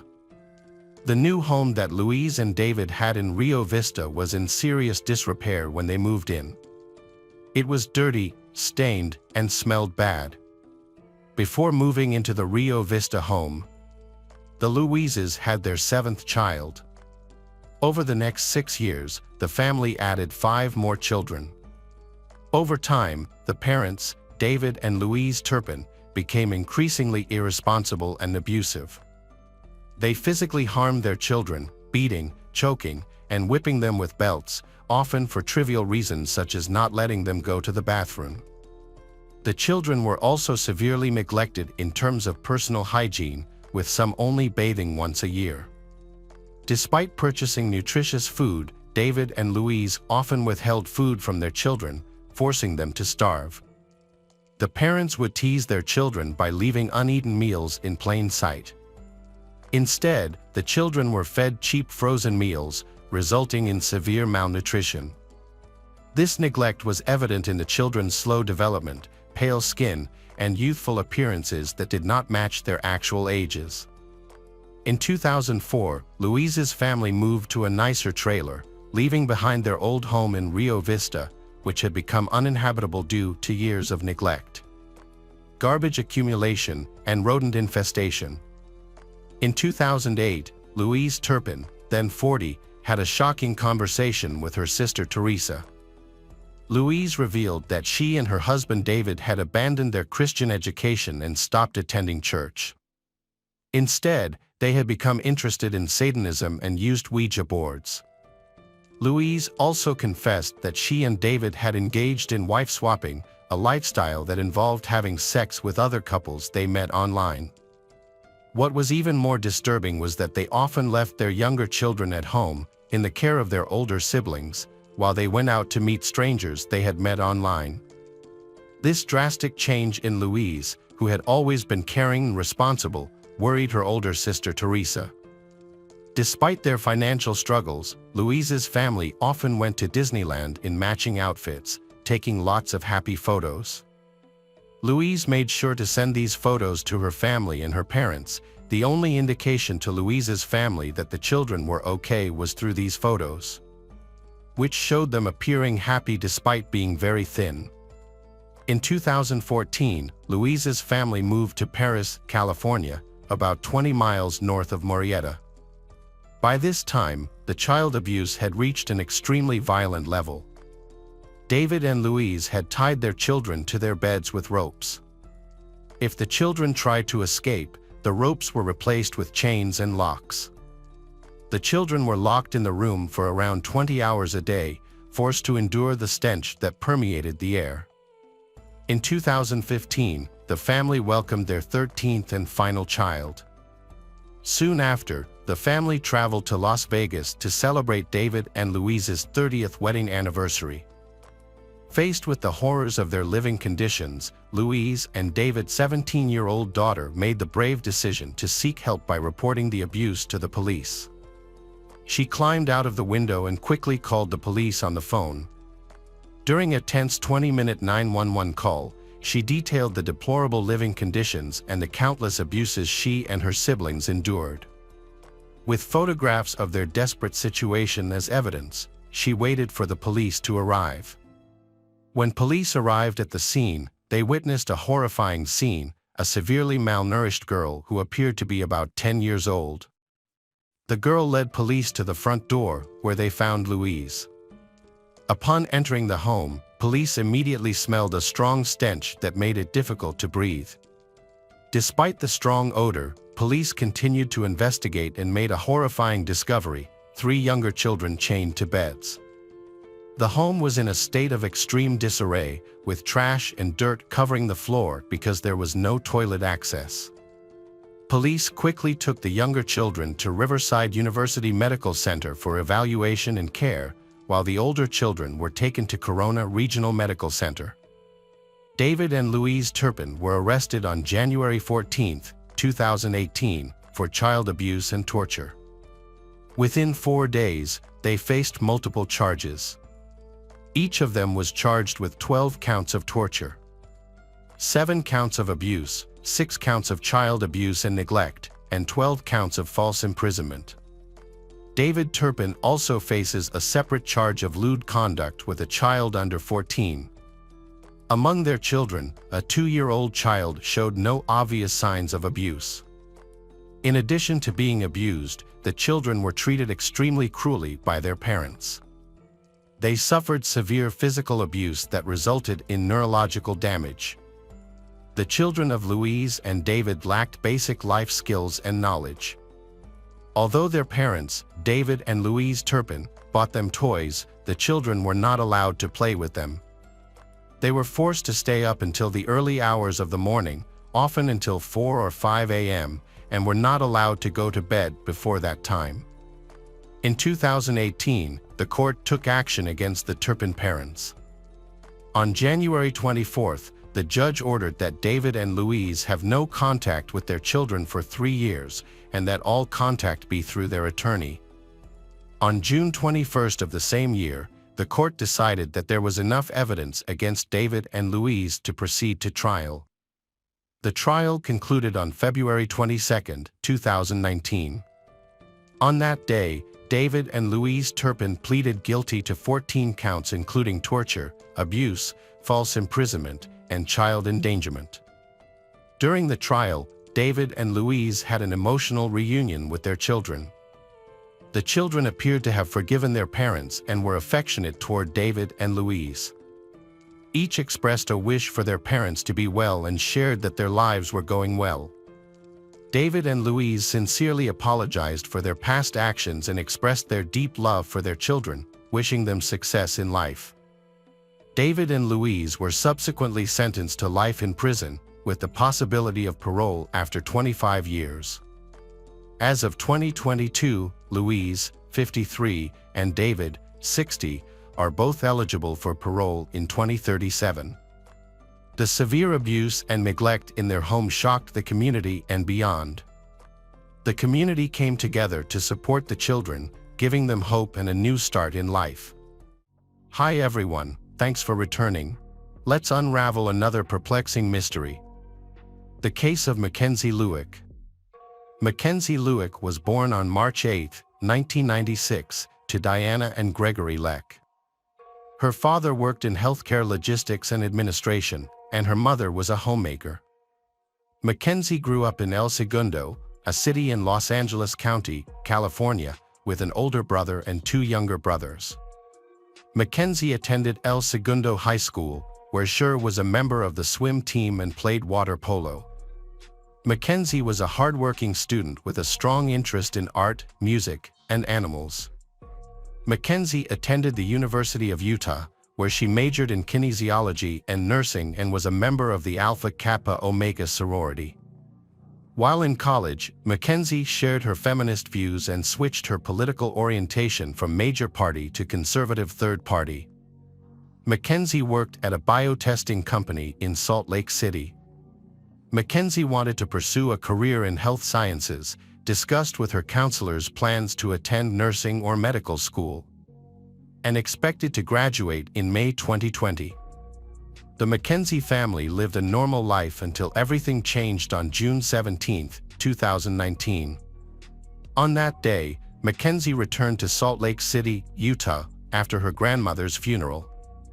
She arrived at Salt Lake City International Airport around 2 a.m. and texted her mother, "Just landed and love you, Mom." When her mother Diana answered a few moments later, Diana discovered that Mackenzie's phone was turned off. Her father Gregory also tried to call Mackenzie but was routed to her voicemail, causing Mackenzie's family to become very concerned for her safety. On June 20th, Mackenzie's parents realized that her friends had not seen or heard from her either. Mackenzie's friends reported her missing to the Salt Lake City Police Department. Over the next 2 weeks, while Mackenzie's parents Diana, Gregory, and their 3 sons tried everything they could to find Mackenzie in California, Mackenzie's Alpha Kappa Omega sorority sisters organized search efforts in Utah. They even created a Facebook page called Find Mackenzie Lewick to attract national media attention to the case. As police searched for clues about Mackenzie, they discovered video footage of Mackenzie at the airport. She was then picked up by a Lyft driver and taken to Hatch Park in North Salt Lake, about 13 miles away. Police checked Mackenzie's cell phone records, confirming that Mackenzie had been at the park. Police also discovered that Mackenzie had exchanged several text messages with a person named AAE, whom she had allegedly met on a dating website and planned to meet in person. Mackenzie's last text message to AAE was sent at 2:58 a.m. Cell phone records showed that both Mackenzie and AAE were at Hatch Park at the same time. Notably, at 2:59 a.m., Mackenzie's phone stopped transmitting data or location information, indicating that the phone had been turned off. Police tracked AAE's cell phone signal, which led them from the park to his home at 547 North 1000 West in a Fair Park neighborhood. Police found that AAE's cell phone was at his home at 3:07 a.m., just 7 to 8 minutes after he picked up Mackenzie from the park. Since AAE was the prime suspect in Mackenzie's disappearance, police decided to execute a search warrant at his home. During the search, police discovered a newly dug area in the backyard. Inside this area, they found burned human bones, muscle tissue, and charred personal items. In a nearby alley, police also discovered charred fabric and other items belonging to the victim. After the DNA from the bones matched the DNA profile of the items found, police identified the victim as Mackenzie. A neighbor reported a foul odor coming from a campfire in AAE's backyard, which was also fueled by gasoline, on June 17th and again on June 18th. This is where police found a shallow grave containing bones and tissue. Police impounded AAE's car after detecting a strong smell of gasoline and finding a red gas can in the trunk. They discovered that a can of gasoline had been purchased at a local store at 9 a.m. the day Mackenzie went missing. After arresting AAE, police checked his cell phone records, which showed AAE's phone was in Logan Canyon, a location where he buried Mackenzie's body on June 25th. Between 2:30 p.m. and 4:30 p.m. police searched the area and found freshly disturbed soil in a wooded area near the main road, where they discovered a charred human body. On July 3rd, the medical examiner confirmed that the body was that of Mackenzie. Her hands had been bound behind her back with zip ties and rope. The cause of death was determined to be blunt force trauma to the left side of the skull, and her death was classified as a homicide. On October 7, 2020, AAE pleaded guilty to first-degree aggravated murder and third-degree indignity to a human body in connection with Mackenzie's death. AAE was sentenced to life in prison without parole, plus 5 years for indecent assault on Mackenzie. AAE was also charged with kidnapping another woman in March 2018, whom AAE met on a dating website. In addition, AAE was charged with 19 counts of sexual exploitation of a minor. These charges arose in August 2019 when police discovered child pornography on AAE's computer while investigating Mackenzie's death on July 2nd. The images reportedly showed children aged between 4 and 8.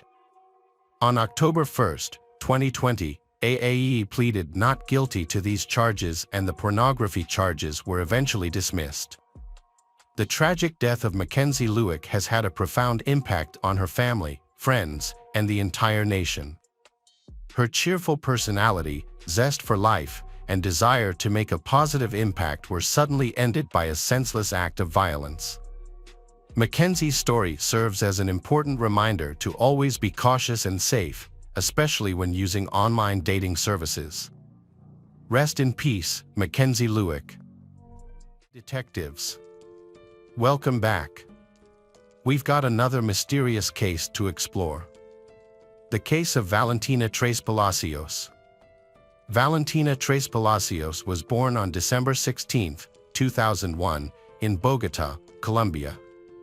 She is currently studying international business and commerce, but her true passion is music.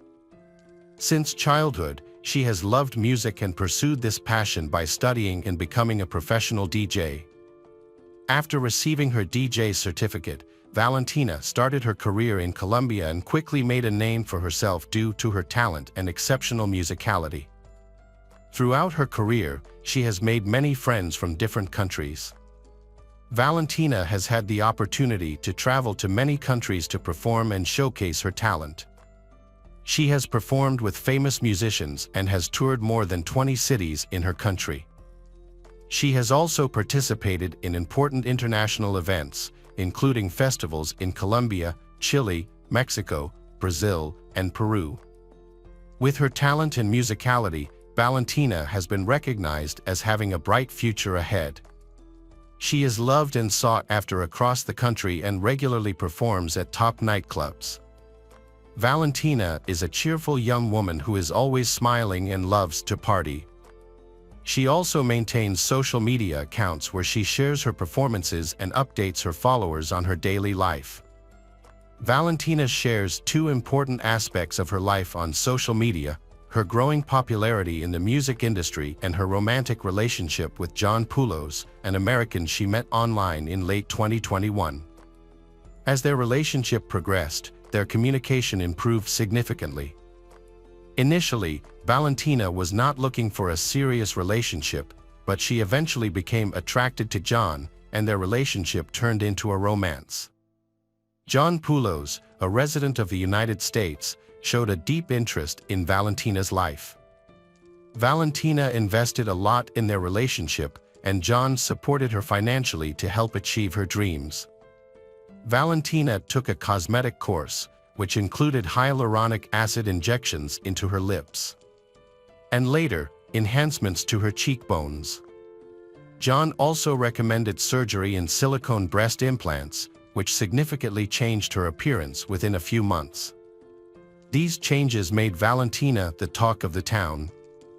John sent her money regularly and eventually decided to marry her. John Poulos initially planned to move to Colombia to live with Valentina. However, Valentina became suspicious of the relationship because she knew that John was extremely jealous and had hired a private investigator to monitor her every contact and activity.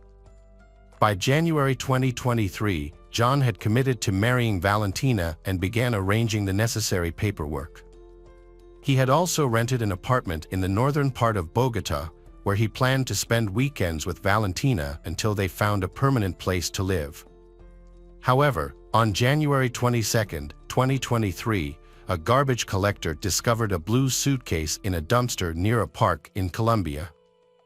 The suitcase was taped shut and surrounded by several trash bags. When the worker opened the suitcase, they discovered the body of a woman, whose head was clearly visible inside. The worker was so frightened by the discovery that he drove several blocks away before calling the police. The Capitol Police Department quickly dispatched a team to investigate the incident. The officers who arrived at the scene witnessed a horrific sight. The victim's body was found in a suitcase. After several hours of investigation, the police identified the victim as Valentina Tres Palacios. An initial examination of the body showed no signs of violence, no weapons or knives were found, and there was no dismemberment. However, after opening the suitcase, detectives discovered that the victim was wearing pajamas with a belt. This suggested that the victim may have been attacked while she was sleeping. Additionally, police found a black cardboard box inside the suitcase containing items that could help identify the body, including a student ID card, a password that the victim often used, and several other documents and personal belongings. Investigators discovered something strange among the items they collected. These types of documents are not often found in similar cases. After finding the suitcase containing the body, the police contacted Valentina's family and learned that she had attended a party with friends on Saturday, January 21st. Forensic examination results showed that she had been hit multiple times in the head. Her body was found with severe injuries, including heavy bleeding on the right side of her tongue and 5 cuts around her neck, indicating that she had been strangled. After Valentina's murder, the police began questioning her friends and relatives. They started asking questions about Valentina's relationships. As a famous DJ with a hot body, she was a very popular and well-connected person. Among those questioned, a friend of Valentina's expressed concern and suspected Valentina's boyfriend, John Poulos, of being involved in the case because of his excessively jealous behavior. At this point, suspicions turned to Valentina's boyfriend, John, and a closer investigation into him was launched. The police initially relied on surveillance cameras around John's home, examining his actions on the days of the crime. John Poulos arrived in Bogotá at approximately 8:53 p.m. on January 19th. Surveillance cameras recorded him entering the apartment with a blue suitcase identical to the one used to contain Valentina's body. This information made John the first suspect to come to the attention of the police, as he was also the last person to see Valentina alive. When detectives attempted to contact John, the call was routed to voicemail. Valentina's family had appreciated John's calm and kind personality, and they did not think he was involved in this terrible crime, especially since John and Valentina had a wedding planned. Suspicions about John grew when investigators visited his rental apartment. There, they discovered that John had left and was nowhere to be found on Monday, January 23rd. It is worth noting that John Poulos deleted his social media pages early in the morning after Valentina's death, making him the only suspect at the time. Investigators analyzed surveillance camera footage in the building from Friday evening to early Sunday morning. This helped them clarify the events that took place. The Colombian police and the prosecutor's office also reviewed several hours of video footage from cameras in the area where Valentina and John were. Camera footage and WhatsApp conversations played a key role in uncovering Valentina's final hours. Valentina and John were scheduled to meet on January 20th. John arrived on the 19th, cleaned the apartment they would share, and then texted Valentina. Valentina and John began arguing that night because Valentina was partying while he was away. John questioned whether Valentina was with any men. Valentina refused to answer, believing he was jealous and suspicious. John eventually reminded Valentina to meet on the 20th. Before the meeting, Valentina planned to visit some beauty salons for eyelash and hair extensions to feel more confident. However, on the 20th, Valentina and John disagreed about the date and only clarified their plans when surveillance cameras recorded activities at Valentina's apartment that evening. According to the surveillance cameras, on the 20th, John helped Valentina pack her luggage at 6 p.m. when the two moved into their new home. Valentina also made a video call to her mother and said she would return after the trip. The video also showed Valentina with John Poulos, who had rented a car to transport Valentina's belongings. Valentina and John were caught on surveillance footage entering her new apartment at 7 p.m. Valentina and John were caught on camera engaging in some activities before heading home. It was Saturday, January 21st, at 1 a.m. They took a taxi to a nightclub in southeast New York where Valentina was performing. When they arrived at the nightclub around 4 a.m., Valentina immediately started working. John Poulos stayed with her while she got ready. At around 5 a.m., Valentina's performance ended, and they then went into the club's office to meet the owner, his wife, and a companion. Valentina and John left the club around 6 a.m. That was the last time Valentina's friends saw her. She walked out of the club smiling and seemingly fine. Valentina reached out to a friend by phone on Saturday and said she had no plans to go anywhere. She planned to stay home with John and perhaps go out to dinner or cook together. Valentina's last conversation with her friend was via video at 9 p.m. Valentina's mother, Laura Hidalgo, said her 13-year-old son was the last person to talk to Valentina via video. Valentina was lying in bed with John, and they appeared happy. The family has no further information about their situation. On January 21st, at 10:43 p.m., surveillance cameras in the building recorded Valentina and John. Valentina was looking out of the apartment door while John stood in front of it, looking pensive, pacing back and forth, and occasionally grimacing. John was again caught on camera on Sunday, January 22nd, at 9 a.m. This time, he left the room with 2 bags of trash, and Valentina was not seen. John then drove to the parking lot, picked up a silver car, and put the bags in the back seat. Next, he returned to the apartment, took 2 suitcases from the trunk, and brought them back to the apartment. At the apartment, a gray blanket was placed on top of the suitcase that John had taken out. It was 10 a.m. He put this suitcase on the cart for transport. A second bag was placed next to it, and in this bag was Valentina's head wrapped in a blanket. Before leaving, John observed the parking lot after parking and noticed that there was no one nearby.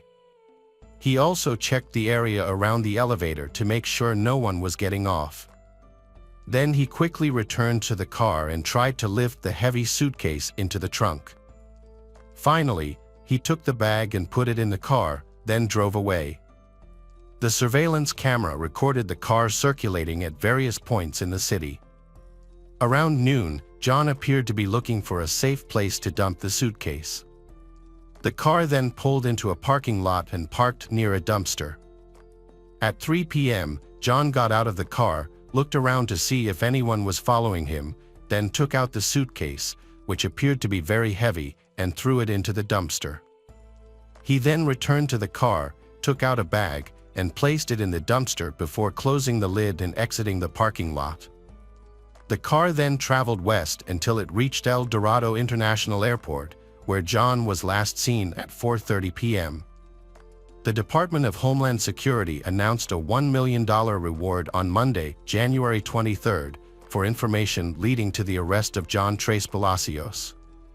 Colombian authorities sought Interpol's assistance in issuing an arrest warrant for John as he fled the country's borders. On January 24th, Panamanian National Police arrested John at El Dorado International Airport, just as he was preparing to leave for Turkey. Colombian authorities quickly began the process of deporting John from the country after Valentina's death. More than 14 criminal investigators were involved in the investigation, gathering evidence to clarify the truth. The result of this investigation included the analysis of more than 300 hours of video footage from security cameras, conducted in cooperation with the public prosecutor's office. An important discovery in the case was the finding of Valentina's cell phone near El Dorado International Airport. A security guard happened to see the phone on the grass while walking near a gas station and picked it up. After realizing that the phone did not have a SIM card, he took it home with the intention of selling it, not knowing it belonged to Valentina. However, the security guard's wife called him after realizing that the photo of the girl on the phone's wallpaper matched the photos seen on social media, as well as the photo of the young woman found dead in the trash. Unfortunately, the phone was put up for sale and repackaged because someone wanted to buy it. After leaving the nightclub, John and Valentina's driver gave his statement. The driver had been assigned to take Valentina and John to a nightclub in the south of the city. When John stopped for a moment, Valentina got into the car and shouted that she had written something. When the driver looked at her, Valentina seemed uncertain, and the driver checked his phone. The driver discovered that Valentina had warned him that she was in danger in a Spanish text message to customer service. John then asked Valentina if she was okay. While the car was being driven, John and Valentina conversed in English. The driver asked them if they were bilingual, and they answered yes. When they left around 4 a.m. that same day, the driver went to the nightclub with the couple. He then knew nothing about the incident until he was informed of Valentina's death a few days later. In the WhatsApp version open on Valentina's computer, a friend of Valentina's in Caragana provided the prosecutor's office in Bogota with conversations on Valentina's computer, which offered clues about what happened.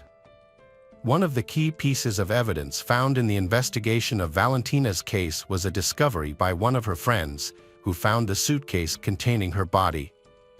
This suitcase was believed to have been in the same location as Valentina's. The friend also said that on the day Valentina was in Bogota, she received messages from John Poulos and several selfies of him with the luggage. The suitcase John was carrying was very similar to the one investigators found in the case, though the color was indistinguishable. While it is unclear why Valentina left the WhatsApp session open on her friend's computer, the messages helped investigators understand what happened at night when Valentina was killed.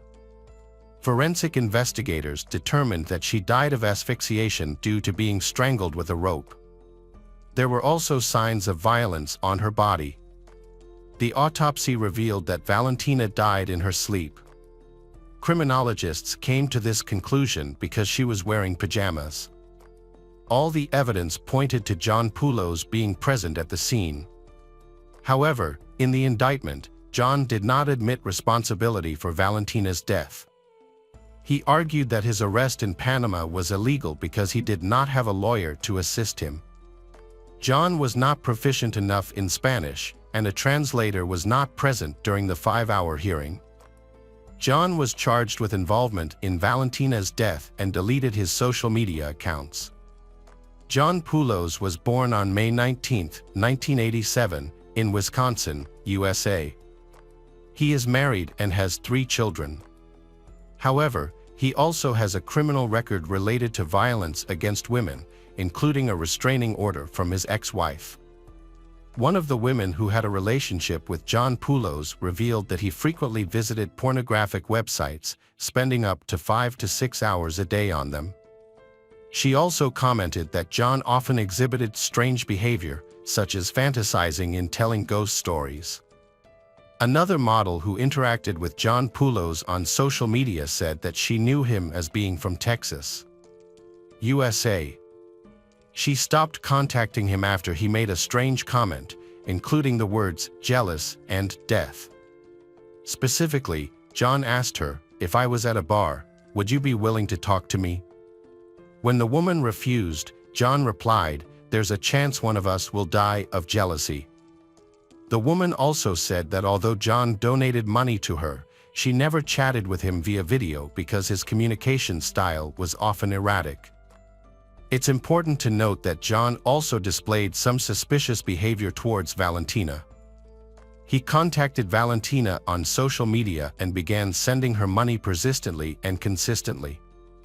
In this case, treating women like property was a red flag that the women overlooked, and they initially trusted him. John thought he could buy their trust with money from the start. Authorities investigating the case believe that John Poulos thought that the waste disposal system in Colombia was similar to that in the United States, where he lived. In his mind, the waste would settle in a container and eventually be disposed of. However, Poulos overlooked the fact that recyclers and people living on the streets regularly rummage through trash looking for items they can sell or use. John Poulos is currently being held in a separate cell in Bogotá. The next step is to prove that all the evidence links him to the crime and to find the real motive behind this horrific murder in Colombia. The criminal code stipulates a prison sentence of up to 50 years for the crime John was charged with. John Poulos was subsequently sentenced to 42 years and 8 months in prison, was banned from approaching or attempting to contact the Tres Palacios family for 20 years, and was ordered to be deported from Colombia after serving his sentence. John's defense team said they would appeal the verdict. They argued that John was innocent of Valentina's murder. Valentina's situation is similar to many others. She thought she had found true love, but it turned out to be a mistake. Does anyone feel safe connecting with strangers on social media? Hello again, true crime fans. We've got another mysterious case to explore. The case of Ronald Platt. July 28, 1996, began as a typical summer day in South England. Captain John Kopek and his son prepared for a fishing trip on their trawler, the Melkerry. Despite an unsuccessful day, they decided to try their luck in a spot known as the Roughs. They lowered the net into the water and waited. The two men felt a tug on the net, indicating that it was a large catch. However, when they pulled the net up, they were shocked to find that it was not a fish, but instead a badly decomposed body of a man. Captain Kopek immediately contacted the Brixham Coast Guard to report the discovery. The body was in a state of severe decomposition, indicating that it had been in the ocean for some time. Fish had nibbled at parts of the body, but despite the decomposition, the man's clothing was intact: a long-sleeved shirt, corduroy pants, and brown shoes. And there was no identification on the body. The only identifying features found on the dead man were a smudged tattoo on his right hand and a Rolex watch on his wrist. The body was taken to the medical examiner's office in Devon for further examination. It was estimated that the man was between 40 and 50 years old. A distinctive tattoo of a cluster of stars was found on his body. His only severe injury was a head wound, which was not fatal. This, combined with other bruising, suggested that he had been dragged along the seabed before being pulled into a boat. However, his lungs were filled with water, indicating that he had ultimately drowned. Police suspected that the man might have fallen overboard during a ferry crossing. The primary method for identifying him was through dental records, as they would be on file if he was a British citizen. However, this process would take some time. It was by chance that a mortuary technician noticed the man's watch, a Rolex Oyster self-winding model that was fully waterproof. The watch required regular motion to stay active and, as an original model, its ownership could potentially be traced.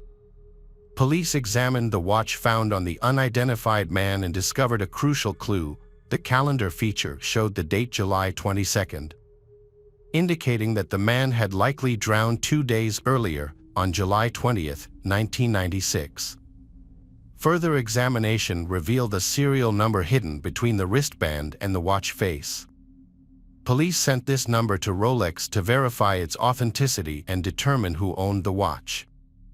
The mystery surrounding the man, now known as Rolex Man, gained further clues a few weeks later, after a records search identified the watch's owner as Ronald Joseph Platt. Ronald Joseph Platt was a 51-year-old TV repairman born in Calgary, Canada. His family later moved to Britain, where he grew up.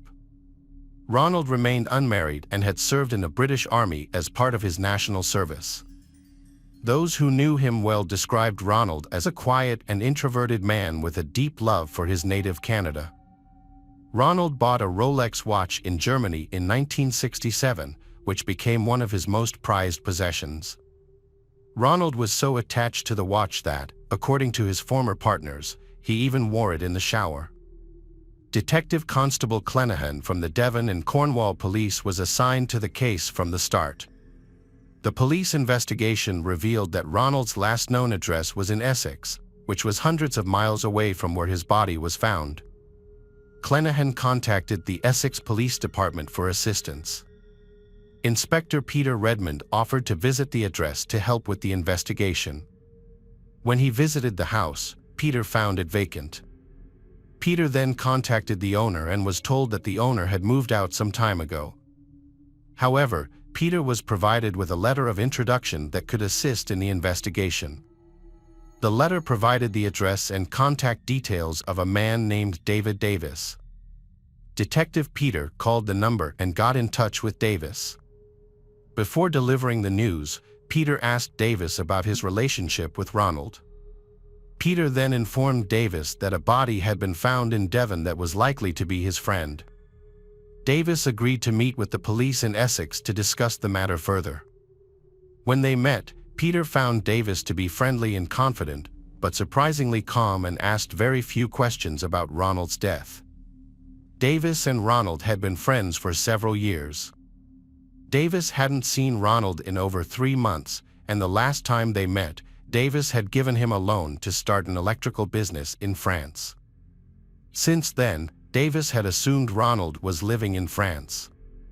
During their conversation, Peter discovered that the symbol tattooed on Ronald's hand was a maple leaf, the national symbol of Canada. After providing all the necessary information, Davis left the station, assuring Detective Peter that he would send a photo of Ronald. The Essex police were then able to conclude their investigation, forming the theory that Ronald had fallen overboard and drowned in the channel. This theory aligned with Davis's account of the events, suggesting it was simply an unfortunate accident. With the Essex case over, Clenaghan had a problem on his end. He tried to contact Davis several times but was unsuccessful. Clenaghan then asked his colleague, Detective Peter of Essex, to help him contact Davis. Peter agreed and visited Davis at his home in Wooden Walter, a rural area of Essex with only 4 houses. They continued to describe Ronald to Peter, and he suddenly realized that the man they were describing was none other than the recently deceased Ronald Platt. This sudden revelation aroused Peter's suspicions, and he quickly contacted Clenaghan in Devon to share this surprising discovery. Police from both counties began to suspect that there was more to the case than initially appeared. Peter turned his attention to gathering information about the man impersonating his deceased friend.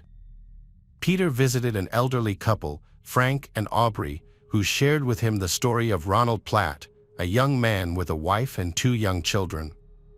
The couple mentioned that Ronald and his family frequently vacationed in Devon, where they owned a yacht, although they could not remember the name of the yacht. In Devon, Clenaghan reviewed the evidence and began reinterrogating old witnesses. His first was John Coppock, who revealed that when Ronald's body was found, a 10-pound anchor had also been pulled up in the net. John Coppock had given the anchor to a friend, who then passed it on to his mother to sell. Fortunately, the anchor had not yet been sold, allowing the police to retrieve it as evidence. Clenaghan's next step was to interview people who knew Ronald. He contacted Ronald's brother, Brian. Brian mentioned Elaine Boyes, Ronald's old friend of 13 years. Police then spoke with Elaine Boyes and discovered the connection between Ronald Platt and Davis. Elaine Boyes had met Davis in 1991 while working as a receptionist at a fine arts auction house in Harrogate, England. She recalled Davis as being tall, engaging, and charming. During their conversation, Davis mentioned his plans to move to Yorkshire, and the topic turned to job opportunities. Davis offered Elaine Boyes a job at his company, but she declined, explaining that she and Ronald were planning to move to Canada soon. Davis offered to help Elaine Boyes and Ronald save money to move to Canada. Elaine Boyes soon became Davis's executive assistant, and she soon introduced Ronald to Davis. The two men quickly became close friends. Elaine Boyes and Ronald were fascinated by Davis's lavish stories and impressed by his lavish lifestyle. Davis then offered them a business opportunity, proposing that they become directors of his company, the Cavendish Corporation. Although Elaine Boyes was initially hesitant, Davis explained that he wanted to keep a low profile due to his ex-wife, a wealthy doctor in New York, who allegedly still demanded alimony payments from him. By this point, Elaine Boyes and Ronald had developed a trust in Davis and believed that he was genuinely trying to protect her from his ex-wife. Davis sent both Elaine Boyes and Platt on business trips to Europe to negotiate deals on his behalf, gradually drawing them into his scheme. They transferred money to various offshore bank accounts without asking Davis what he intended to do with it, trusting him greatly because of his religious nature. On Christmas Day 1992, Davis invited Elaine Boyes and Ronald to visit Davis and his daughter, Noelle. After a sumptuous meal, they exchanged gifts. Elaine Boyes presented Davis with a card titled "The Greatest Gift Ever." In return, Davis gave the couple 2 plane tickets to Canada, provided they used them before February 1993. While Elaine Boyes was overwhelmed by the short notice, Ronald was overjoyed that his lifelong dream of returning to Canada had finally come true thanks to Davis. In preparation for their upcoming trip, Davis quickly made arrangements. To ensure he could effectively manage their affairs while they were away, he asked Elaine Boyes and Ronald to stamp their signatures and leave their driver's licenses with him in case they needed to prove their identity. Elaine Boyes and Ronald agreed, as they trusted Davis and were grateful for the new beginning he provided. Consequently, in February 1993, they left for Canada. However, the harsh winter conditions, lack of job opportunities, and resulting financial strain quickly put pressure on their relationship. Elaine Boyes and Ronald's relationship began to unravel due to increasing tension, ultimately causing them to drift apart.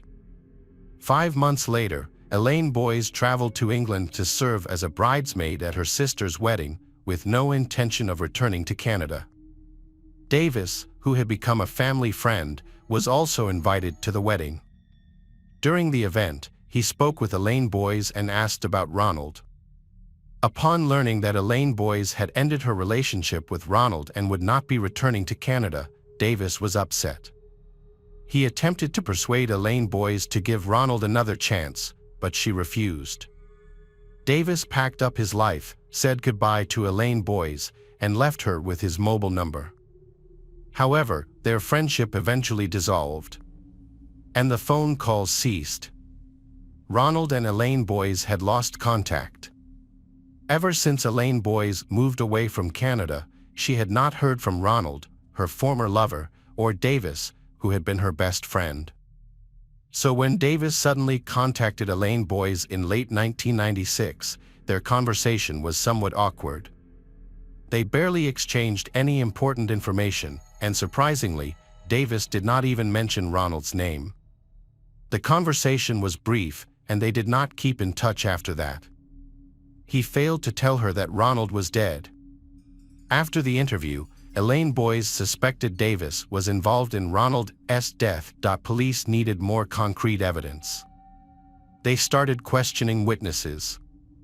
Following the wedding in Harrogate, Davis quickly moved to Devon with his family. There, he introduced himself as Ronald Platt. He also introduced his pregnant daughter as his wife, sometimes calling her Elaine Boyes. It was well known that Davis owned a yacht. Witnesses reported seeing Ronald and Davis together a month before Ronald's body was discovered. They claimed to have registered on Steam Packet as brothers, David and Ronald Platt. By this point, police knew Davis had lied about Ronald and his knowledge of Ronald's death. They needed one last piece of evidence to confirm their suspicions. Police analyzed mobile records and discovered that the calls made by Davis originated from the same area where the medical examiner believed Ronald had drowned. This led Essex police to plan a sting operation to arrest Davis on suspicion of Ronald's murder. The police were informed by Elaine Boyes that Davis had arranged to meet her for coffee at Chelmsford train station. The police arrived at the train station, however, Davis had escaped.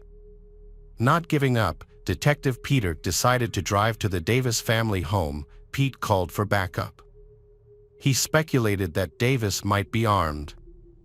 As the police prepared to act, a taxi stopped at the entrance of the house, and Davis quickly escaped. The police promptly gave chase, and Davis was eventually caught and forced to surrender at gunpoint after Davis was arrested. Police took his fingerprints and submitted them to an international database. Albert Johnson Walker, a man on Interpol's wanted list and Canada's most wanted fugitive, was identified as the owner of the discovered prints. Albert Johnson's life story began in Canada. Born on August 9, 1945, in Hamilton, Ontario, Albert Johnson had big ambitions despite dropping out of high school. He had a charismatic presence. Albert Johnson met his ex-wife, Barbara MacDonald. They married in 1968. The couple started a family early and had 7 children, 3 girls and 4 boys. Albert Johnson was born in Paris, Ontario, where he and his wife Barbara started a freelance accounting business. The business grew rapidly, and within a decade, it had expanded to 6 locations with more than 30 employees. However, Albert Johnson deceived his friends and clients by secretly transferring their investments to offshore accounts in the Cayman Islands and Switzerland. Over time, Albert Johnson's dishonesty wasn't the only problem he faced. His marriage began to fall apart due to his many affairs.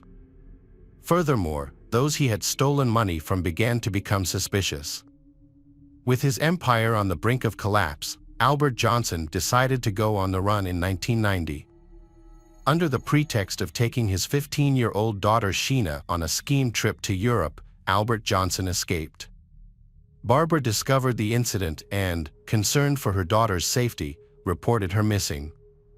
The police tracked Albert Johnson to London, but lost track of him. Albert Johnson assumed a new identity, stolen from a client. He now went by the name Davis Wallace, and his daughter Sheena changed her name to Noelle. Although he evaded the police, the name Davis linked him back to his real identity. Davis Wallace needed a new identity, and his opportunity came when he met Ronald Platt. Ronald had a strong interest in Canada. Davis used this information to his advantage and created a new identity for himself. However, his plans began to fall apart in 1995 when Ronald contacted him, saying that Ronald was frustrated with life in Canada and was moving back to Essex to be closer to Davis.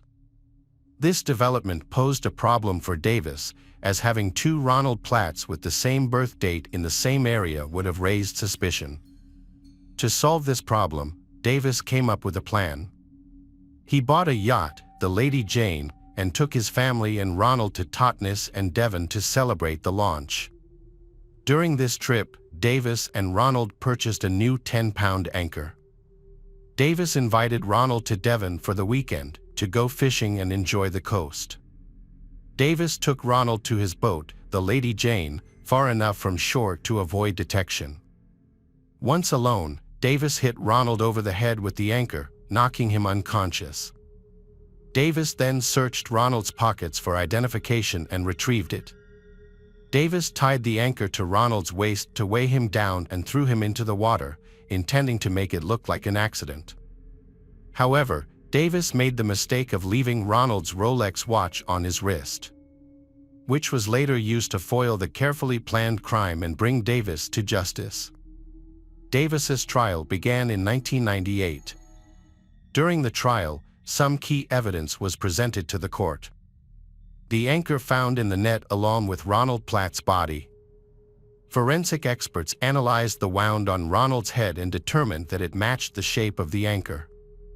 Further investigation found traces of zinc on Ronald's belt, which matched the zinc found on the anchor. It was discovered that the anchor had been attached to Ronald's belt to drown him in the sea.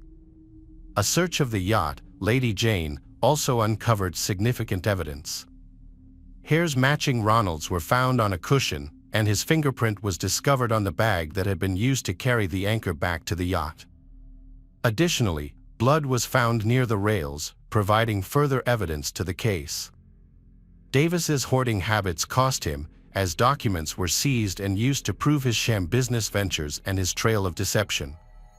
Elaine Boy's testimony provided evidence that Davis would lose a lot if Ronald Platt returned to England.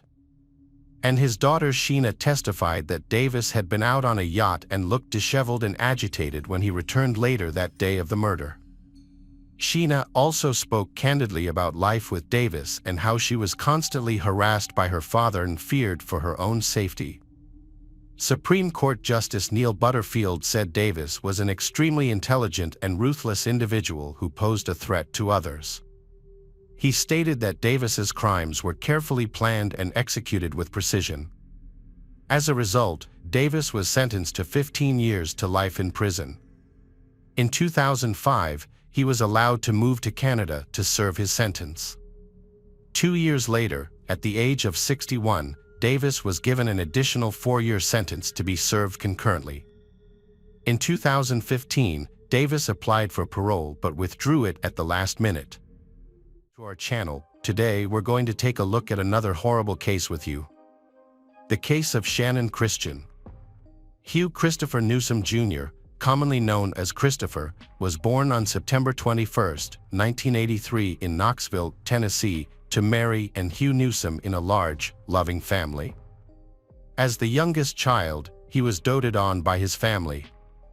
Christopher was an athlete as a youngster, particularly excelling at baseball during his school years. His coach believed he had a bright future in the sport, but a serious injury and lengthy recovery ended his promising athletic career. Christopher was a man of many talents. In addition to being an excellent artist and guitar player, he was skilled in carpentry and had knowledge of cars and motorcycles. As a young man, Christopher dreamed of becoming a mechanic, but he ended up spending much of his time on his passion for carpentry. After graduating from high school, Christopher attended the University of Tennessee, where he studied hard and became one of the top students. Shannon Gale Christian was born on April 29, 1985, in Nagdoy, Texas, the youngest of 2 children born to Dina and Gary Christian. She grew up with her older brother, Chase, and the two had a close relationship. In 1997, the family moved to Knoxville, Tennessee, where the children attended local schools and their parents started a small business. At home, Dina conducted individual therapy sessions. Shannon was an outgoing and kind girl who shared her mother's interest in psychology. After graduating from high school, she studied sociology at the University of Tennessee and worked part-time to save money for a car. On her 21st birthday, her family helped her buy the silver Toyota 4Runner of her dreams. In 2006, when Shannon was 21 and Christopher was 23, they met through mutual friends at college. It was love at first sight and they quickly became attached. After only a month, Christopher introduced Shannon to his parents and expressed his future intentions to her. Shannon reciprocated by introducing Christopher to her family. And he was warmly welcomed. In October 2006, an important family dinner was held, attended by both parents and siblings. Discussions revolved around Shannon and Christopher's deep feelings for each other, their plans to get married after graduating from college. Everyone was happy and full of hope for the future, unaware of the tragedy that was about to happen to their family. On January 6, 2007, Shannon and Christopher were invited to a mutual friend's birthday party. That Saturday, Shannon went to a beauty salon to prepare for the celebration, parking her car in a nearby underground garage where they planned to meet. However, Christopher arrived late, leading to a small argument between them because they were late for the event. Shannon and Christopher's friends were worried when the couple missed the party. Normally, they were very responsible people and would not miss an event without notice. People tried to contact them by phone but were unsuccessful. In this situation, Shannon's best friend called her mother several times late at night to check on her. but also received no response. The next morning, Shannon's mother, Dina, noticed that her daughter had not returned home. She was not too worried at first, thinking that Shannon might have stayed at Christopher's house after the party or gone straight to work because she had a shift on Sunday. However, Dina's worries increased when she saw several missed calls from unknown numbers in the middle of the night. When she called back, she was informed that Shannon and Christopher had not attended the birthday party and could not be reached. This caused Dina to panic, thinking that something bad had happened to her daughter. Neither Shannon nor Christopher answered their phone calls. Christopher's parents were also surprised, thinking that he was at Shannon's house. The situation became even more worrying when they discovered that Shannon had not gone to work. Both sets of parents immediately called the police, but the response was lukewarm. The police thought that Shannon and Christopher might have wanted some time alone and could not be tracked down. They also followed protocol to only consider an adult missing after 24 hours of no contact. For Shannon and Christopher, however, those 24 hours were crucial. Their parents and friends searched frantically for them. They contacted everyone they knew, checked hospitals, distributed flyers, and used social media to find information. However, no leads emerged. Shannon was last seen at the hair salon on Saturday, when she only talked about an upcoming party. On Monday, January 8th, the police began searching for Shannon and Christopher. By this time, thanks to the efforts of family and friends, the whole city knew about their disappearance. A railway worker discovered badly damaged human remains on an embankment along the tracks. The bodies were in a terrible state, with multiple injuries and burned with a flammable liquid. The police cordoned off the area and investigated, but found no significant clues. After being photographed, the remains were taken to the morgue for an autopsy and an attempt at identification. Although this would be difficult due to the extensive damage to the body. The autopsy revealed that the victim was a young man who had been brutally murdered. He had suffered multiple serious injuries before his death, including losing most of his teeth due to beatings. He had been shot 3 times, twice in the back and once fatally in the head. Evidence also suggested that he had been raped multiple times by at least 3 different attackers. Police identified the victim as Christopher, a young man who had recently gone missing, based on his physical appearance. They contacted the Newsom family to obtain a DNA sample for confirmation. The DNA results eventually confirmed that it was Christopher. Meanwhile, the search for Shannon continued. Although devastated by the news of Christopher, the Shannon family remained hopeful that she was alive. Shannon's last cell phone signal was detected in a dangerous area of Knoxville where neither of them frequented, suggesting they may have been coerced into going there and that Shannon may still be held in the area. Shannon's Toyota 4Runner was found abandoned in a deserted alley. The car was in such bad condition that her parents barely recognized it. It was dirty, scratched, had a broken light, and flat tires. Shannon's personal belongings were gone, replaced by cigarette butts and a damaged car seat. The driver's seat was pushed back, suggesting the last driver was a large man.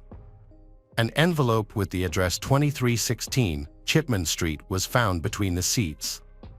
A witness reported seeing 4 black men driving the SUV on Saturday night. Fingerprints on the envelope led police to Lamarcus Davidson, a man with a criminal record. His home was in a remote industrial area. When no one answered, police forced their way in, hoping to find Shannon alive. Inside the house, police found Shannon's personal items, including a wallet and stuffed toys, along with headphones and Christopher's baseball cap. They also found a bloody knife and torn, bloody women's clothing. Shannon's body was found in the house's trash bin, wrapped in dirty bed sheets and 5 trash bags, in a fetal position. Experts estimate she died in the early morning hours of January 8th. This suggests that if police had started searching immediately after receiving the missing person report instead of waiting 24 hours, Shannon could have been saved. The condition of Shannon's body shocked even experienced forensic experts. Her entire body was covered in bruises, scratches, cuts, and cigarette burns. Injuries to her genitals, mouth, and throat suggested she had been sexually assaulted by multiple men. Shannon also had severe head injuries and internal bleeding in her abdomen, possibly from being kicked. The attackers brutally tortured her by stabbing her multiple times. They tried to erase her DNA by pouring bleach on her, especially her wounds and private parts, and even forced her to drink bleach.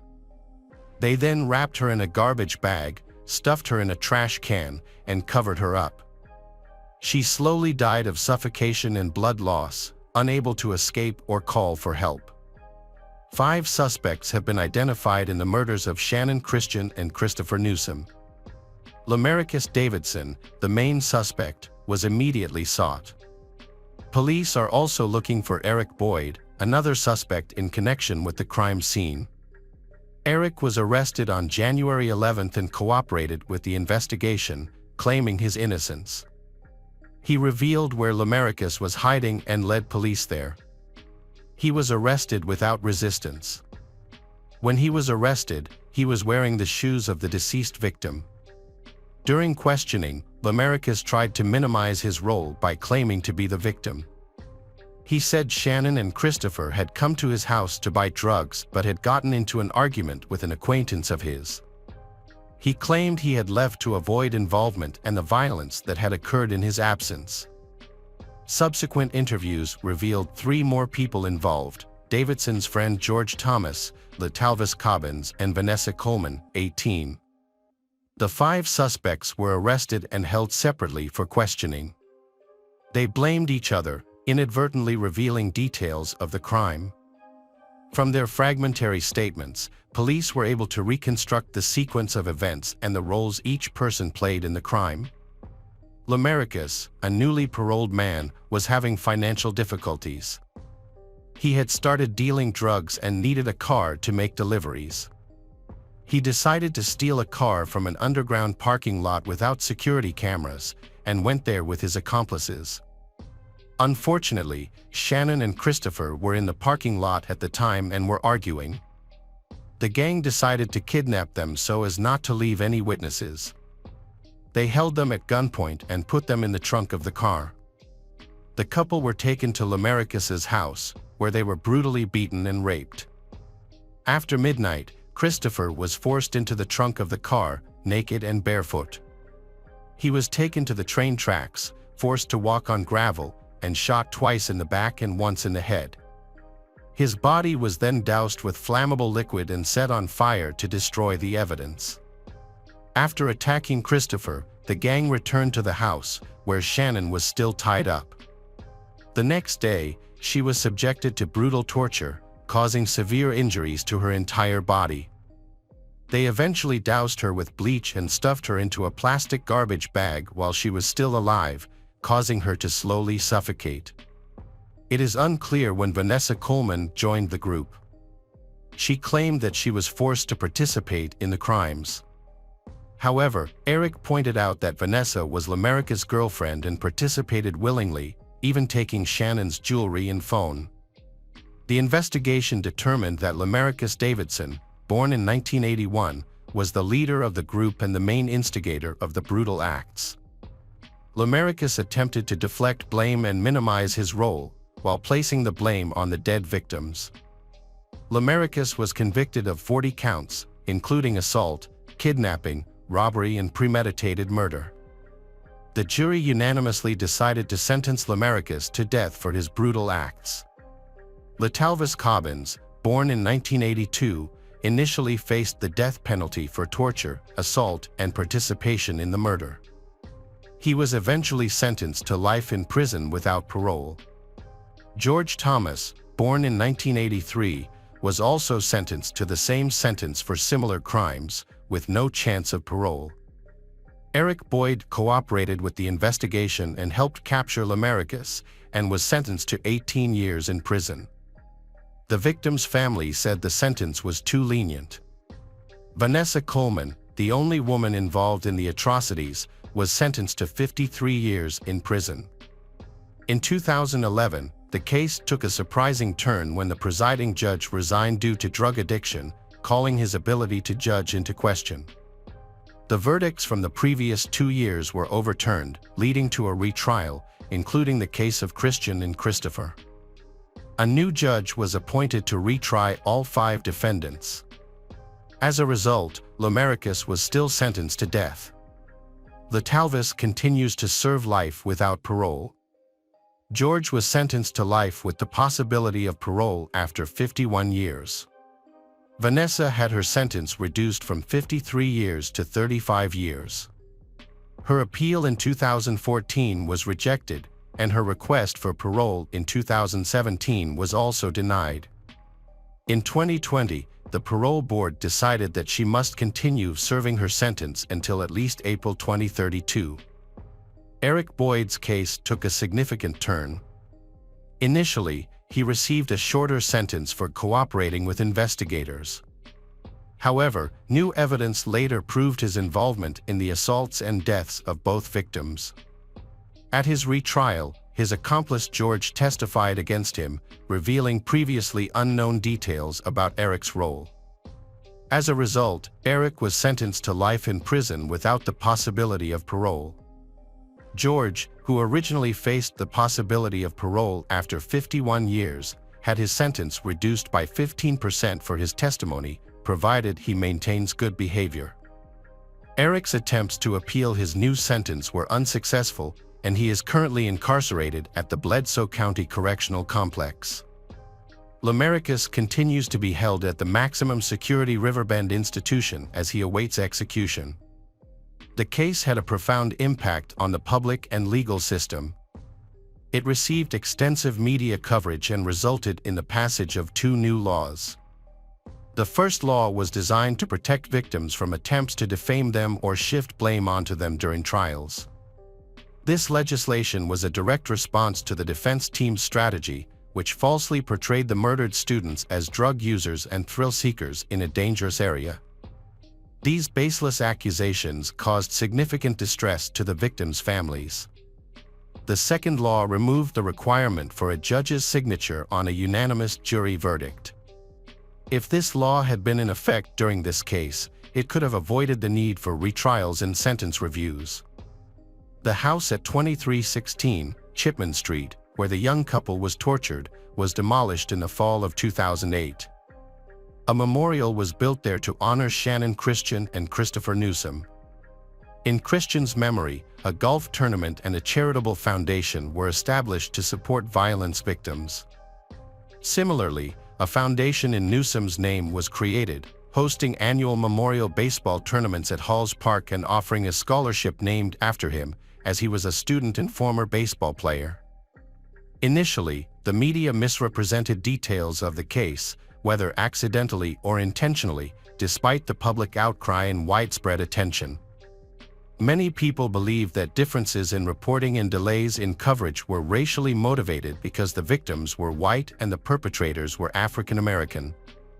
However, the head of the Association of Criminal Writers and Editors remarked, "I can't confidently say that this case would have gotten more attention if 5 white criminals had been accused of similar crimes against 2 black individuals." Moreover, the Knoxville police chief confirmed that there was no evidence suggesting that these crimes were racially motivated.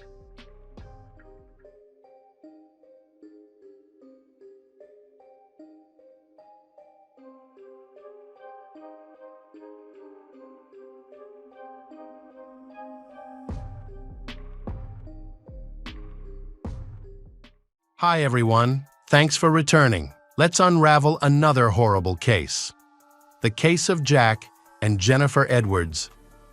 John Edwards was born on July 12, 1950 in Broken Hill, Australia. He faced difficult challenges in his childhood due to his alcoholic parents. At the age of 17, he stole his mother's car and ran away. Leaving a short goodbye note, his family could not take him back, and he chose to cut off most of his ties with them. John began working to support himself, trying out various jobs until he was attracted by an opportunity with the Australian Department of Defence. In June, he joined the army until 2005. John has been married to 5 women, resulting in 8 children. For privacy reasons, the names of most of these women are not disclosed. His first relationship began when he was 18 in the 1960s, and they married. This marriage produced 2 children, a son and a daughter.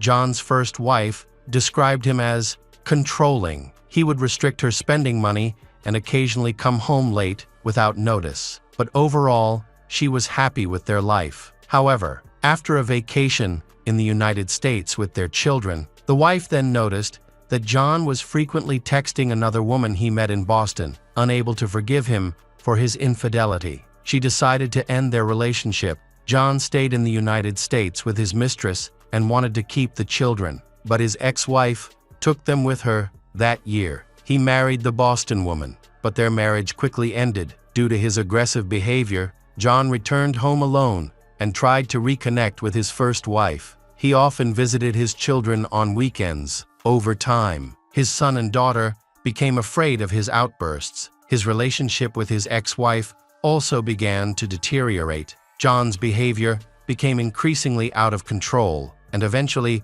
his children lost interest in seeing him because of his violent nature. However, John insisted that his ex-wife was the root of the problem. He believed that she was the one who caused the discord between him and his children. He then became increasingly angry and made threatening phone calls to her. He blamed everyone for the problems he faced in his life. John's behavior toward his children did not improve. His son and daughter were terrified of him and tried to avoid any interaction. Despite his fear, John insisted on visiting them. In 1977, he began a new relationship and soon moved in with his girlfriend. They had a daughter 2 years later. In 1984, they married and had a son. But things continued to deteriorate. During this time, John's treatment of his third wife became increasingly abusive. She was pregnant, but John's violent behavior caused her to lose the baby. John's rages became increasingly frightening. He assaulted his third wife, threw objects at her, and even threatened to set her on fire while she slept. By the end of the year, the situation had become so unbearable that she decided to leave him, but was too afraid to speak out. Fearing for her life, she had prepared in advance and gathered the children together, waiting for him to go to the bathroom. She saw this as the perfect opportunity to escape with the children. The woman climbed over the fence with the children and with the help of neighbors. She contacted the police. John was subsequently arrested. John's third wife and children then sought refuge in the city. Thinking they would be safe, all of John's children described their father's cruelty, aggressive outbursts, and emotional manipulation. Unfortunately, their concerns were ignored by social services. John had 2 daughters and 2 sons by 2 different women, and he was involved in custody disputes with both. Despite numerous reports from his ex-wives of his violent behavior and the children's reluctance to see him, he continued to seek permission to see them. The children were required to spend 3 nights a week with John. Despite their apparent unwillingness, social services did not intervene. The mothers reported receiving threats and fearing for their children's safety. Family members confirmed that John had been acting inappropriately and aggressively. But the legal system ignored this evidence. In December, a warrant was issued for John's arrest after he took his daughter home from school without permission and held her for several days. A similar incident had occurred with his son, but police believed the father had done nothing wrong. They thought he was just trying to bond with his children. Eventually, John's first wife was able to completely cut off contact with him. By then, their daughter was old enough to choose whether or not to continue contact with her father. Unsurprisingly, she decided to cut off all ties and ignored all attempts to contact him after receiving the restraining order. The family felt relieved, however. The third ex-wife continued to face pressure from John and had no way to protect herself. Meanwhile, John continued to try to build his own life. He began dating a woman in the 90s, and she eventually had a son with him. By that time, their relationship had ended. John began to stalk her, insisting that he wanted to maintain a relationship with their child. Eventually, the young woman came under his influence again and continued to keep in close contact with him. John promised to change, but this was typical behavior of a manipulator. At this point, he became increasingly cruel and aggressive, and the new woman quickly realized her mistake. She moved in with John and then moved out. Living with him was extremely stressful. She lost a lot of weight and was on the verge of a nervous breakdown. However, she eventually found the strength to leave with her child. She turned to the police for protection, and with the help of various organizations, she found a home where she could hide from John. Later, he discovered her address and repeatedly showed up. Trying to break down the door and threaten her, John made several attempts to kidnap her son and eventually pressured the woman into giving him partial custody. As a result, the boy would occasionally stay at his father's house, where John also had 2 children with his third wife. When those children grew up, they chose to cut ties with their father. John later remarried, a skillful manipulator. He knew how to charm women, showering them with attention and affection. John's new wife became pregnant, but he forced her to have an abortion, and she refused. This angered him. John then made the situation worse by attacking her, pushing her down the stairs and beating her for a long time. It appeared that he intended to harm the child. As the 5th wife claimed, he aimed for her stomach with each blow. Despite his violence, she defended herself, and the child was delivered safely. John's 5th wife then fled to women's shelters to escape him. However, he found her and arranged meetings while constantly threatening her and demanding her to return to protect her child. She sought a divorce and sole custody of the child, which she was granted in September 2000. Tragically, in 2008, his 5th wife was diagnosed with a terminal illness and died in September, leaving John with custody of their 8-year-old son. By that time, John had 6 children with 4 different women, each of whom he had negatively impacted. In October 2000, John met 19-year-old Olga from Russia on a dating website. Charming and polite, John showered her with compliments and described his homeland as a wonderful place. Their romance began, and Olga flew to Australia at John's invitation to be with him. She moved in with him in August 2001, and they married on November 10 of that year. Their son Jack was born in September 2002, and daughter Jennifer in August 2004. Jack and Jennifer grew up in their family home in the quiet Sydney suburb of Pett Hills. Known for its natural beauty and close-knit community, however, John treated Olga in much the same way as he had treated his previous wives. He was verbally abusive and sought to control her every move. Unlike her previous partners, Olga found herself with no choice, with nowhere to run and no one to help her. Faced with these circumstances, Olga tried to adapt and keep the peace at the slightest sign of disobedience. John would threaten to take their children away and deport her back to Russia, fearing for her children. Olga endured the situation. John also controlled their finances, including Olga's salary, and dictated how she should dress and care for herself. His control and cruelty created an environment in which she felt extremely miserable. Jack was a kind, adventurous, an active young man who loved sports and video games. He was also very friendly and got along well with everyone around him. His younger sister, Jennifer, was quieter and calmer than him. She enjoyed spending hours reading, loved animals, and loved skateboarding. As she grew up, she had a dog and a pet rabbit. She spent a lot of time playing with her pets, driven by her love of animals. She dreamed of becoming a veterinarian, a goal she often shared with her classmates and family. When Jack was about 10 years old, John began abusing him. John treated Jack the same way he had treated his wife. Jack reacted and disobeyed his father. In response, John resorted to cruel methods to inflict pain on Jack without leaving visible marks, such as breaking his fingers with heavy objects.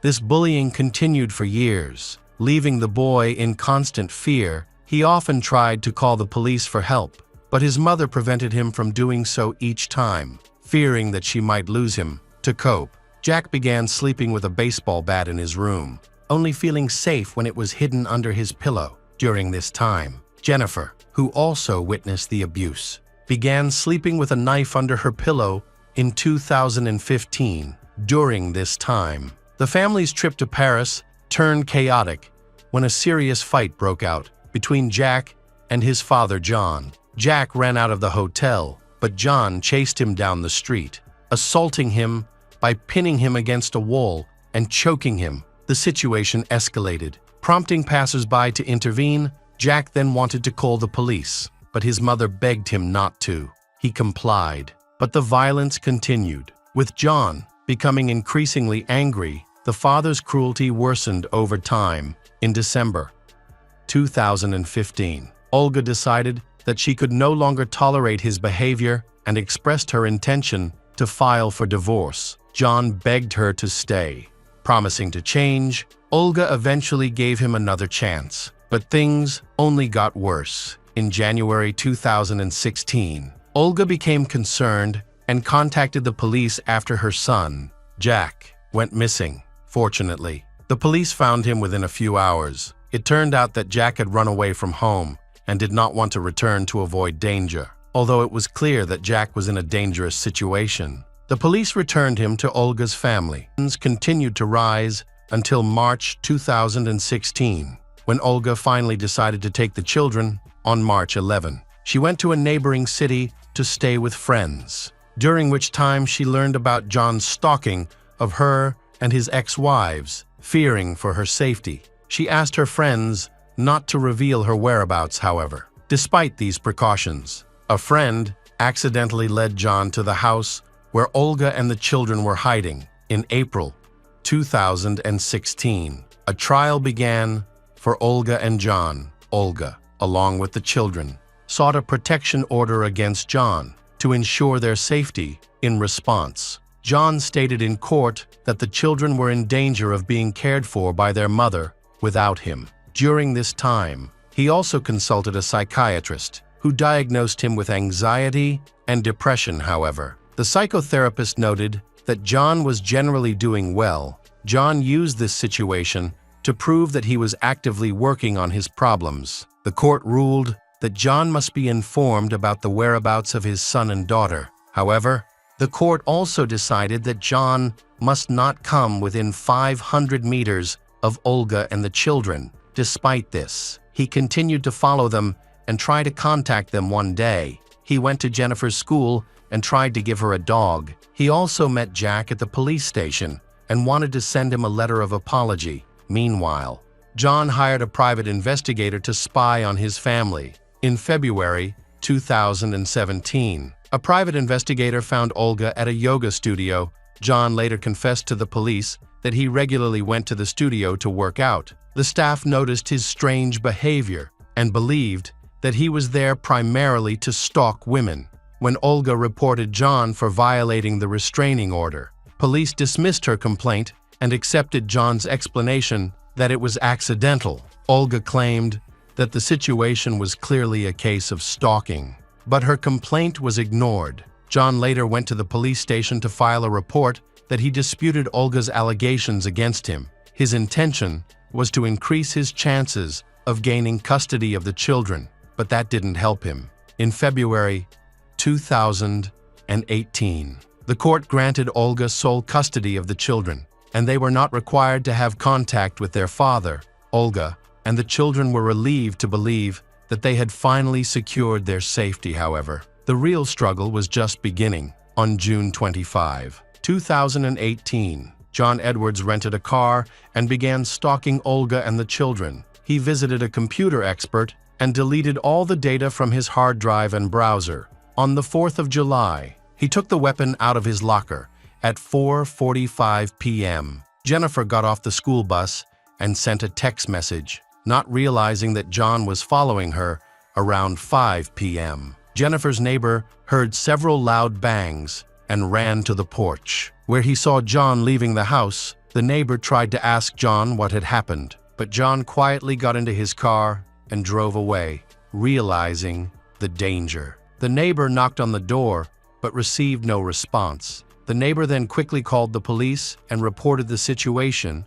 When the police arrived and entered the house, they found Jennifer and her uncle Jack under the computer desk in Jack's room. Both without any signs of life. They had been killed. Possibly while trying to escape the attacker, Jack was found lying on top of Jennifer. Bravely shielding and protecting his sister, Olga returned home. Confused about what had just happened, police cars surrounded her house, and a helicopter hovered overhead. She learned that her son and daughter were dead, and that her ex-husband was wanted by the police. Olga immediately suspected that John was the only person capable of committing such a crime. The police decided to put Olga's house under surveillance, fearing that she might be the next target. However, he never showed up. The next morning, at around 6 a.m., the police arrived at John's house. They discovered that after the tragic incident involving the children, John, 67, returned home and took his own life. A neighbor reported that at around 6 p.m. the previous day, while walking his dog, he heard a loud bang coming from John's house. The neighbor then took his dog home, but later returned to investigate. The neighbor noticed a broken window, but was unable to enter the house. The police discovered a crumpled piece of paper in John's pocket that contained Jennifer's daily bus schedule to and from school. In the garage, they found a toolbox filled with shredded documents, burned papers, a broken tablet, and a broken cell phone. They also recovered 2 handguns from the house, which were confirmed through analysis to be the weapons used in the murders of Jack and Jennifer. The investigation revealed that the motive for the murders was related to a custody dispute. At this point, all of John's older children had stopped contacting him, and all of his ex-wives had filed restraining orders against him. John, feeling that he had lost everything, he decided to kill his children. This was not a spur-of-the-moment decision. He had meticulously planned this crime. First, he bought the weapons to commit the crime. Then, he mapped out the children's daily routine, the school bus schedule, and his wife's working hours. John also made numerous online searches related to his plan. He deleted his browsing history and destroyed all notes to hide his tracks. But some information was still recovered. The tragic events did not stop there. Olga was deeply saddened and could not bear the loss of her children, seeing Olga in pain. Her mother came from Russia to support her. She took care of Olga and encouraged her mentally, hoping to help her heal. However, after a while, the mother had to return home. 4 months later, against her mother's advice, Olga decided to stay in Australia. Tragically, just 5 months after her 2 children were murdered, Olga also passed away for a long time. Olga lived in the house where John had murdered their son and daughter, often sleeping in her son's bed. It was in this house that a neighbor found Olga's body. The heartbreaking story of Olga and her children captured the public's attention. The children still suffered daily abuse and were forced to sleep near weapons. Separating themselves from their abusive father proved difficult, and the authorities largely ignored Olga's many complaints in response to public pressure and concerns that the case might be covered up. The state police department launched an internal investigation to determine what factors contributed to the tragic event. The investigation found that a number of police officers had been negligent in their duties. There were no reports of harassment in yoga classes, and attempts to contact the children, despite court restrictions, went unpunished even during the struggle. Olga encountered opposition. The lawyer did not consider John dangerous. He completely ignored existing restraining orders issued by all of his ex-wives. An investigation was launched into the lawyer's conduct in custody cases. The defense lawyer ignored the testimony of the teenagers, who reported that John had repeatedly emotionally abused them. He claimed that he did not find their testimony credible because they were too young. This negligence allowed John to continue his harmful behavior unchecked. The situations involving Olga, Jack, and Jennifer have highlighted weaknesses in the Australian system and prompted a re-evaluation of social protection and guardianship policies around the world. Efforts to modernize the system have begun, with the aim of improving the response to domestic violence. The lack of oversight from social services and the police allowed John not only to take the lives of his 2 children, but also to escape the consequences of his actions. John Edwards will always be remembered as a murderer who did not have the courage to face the consequences of his actions.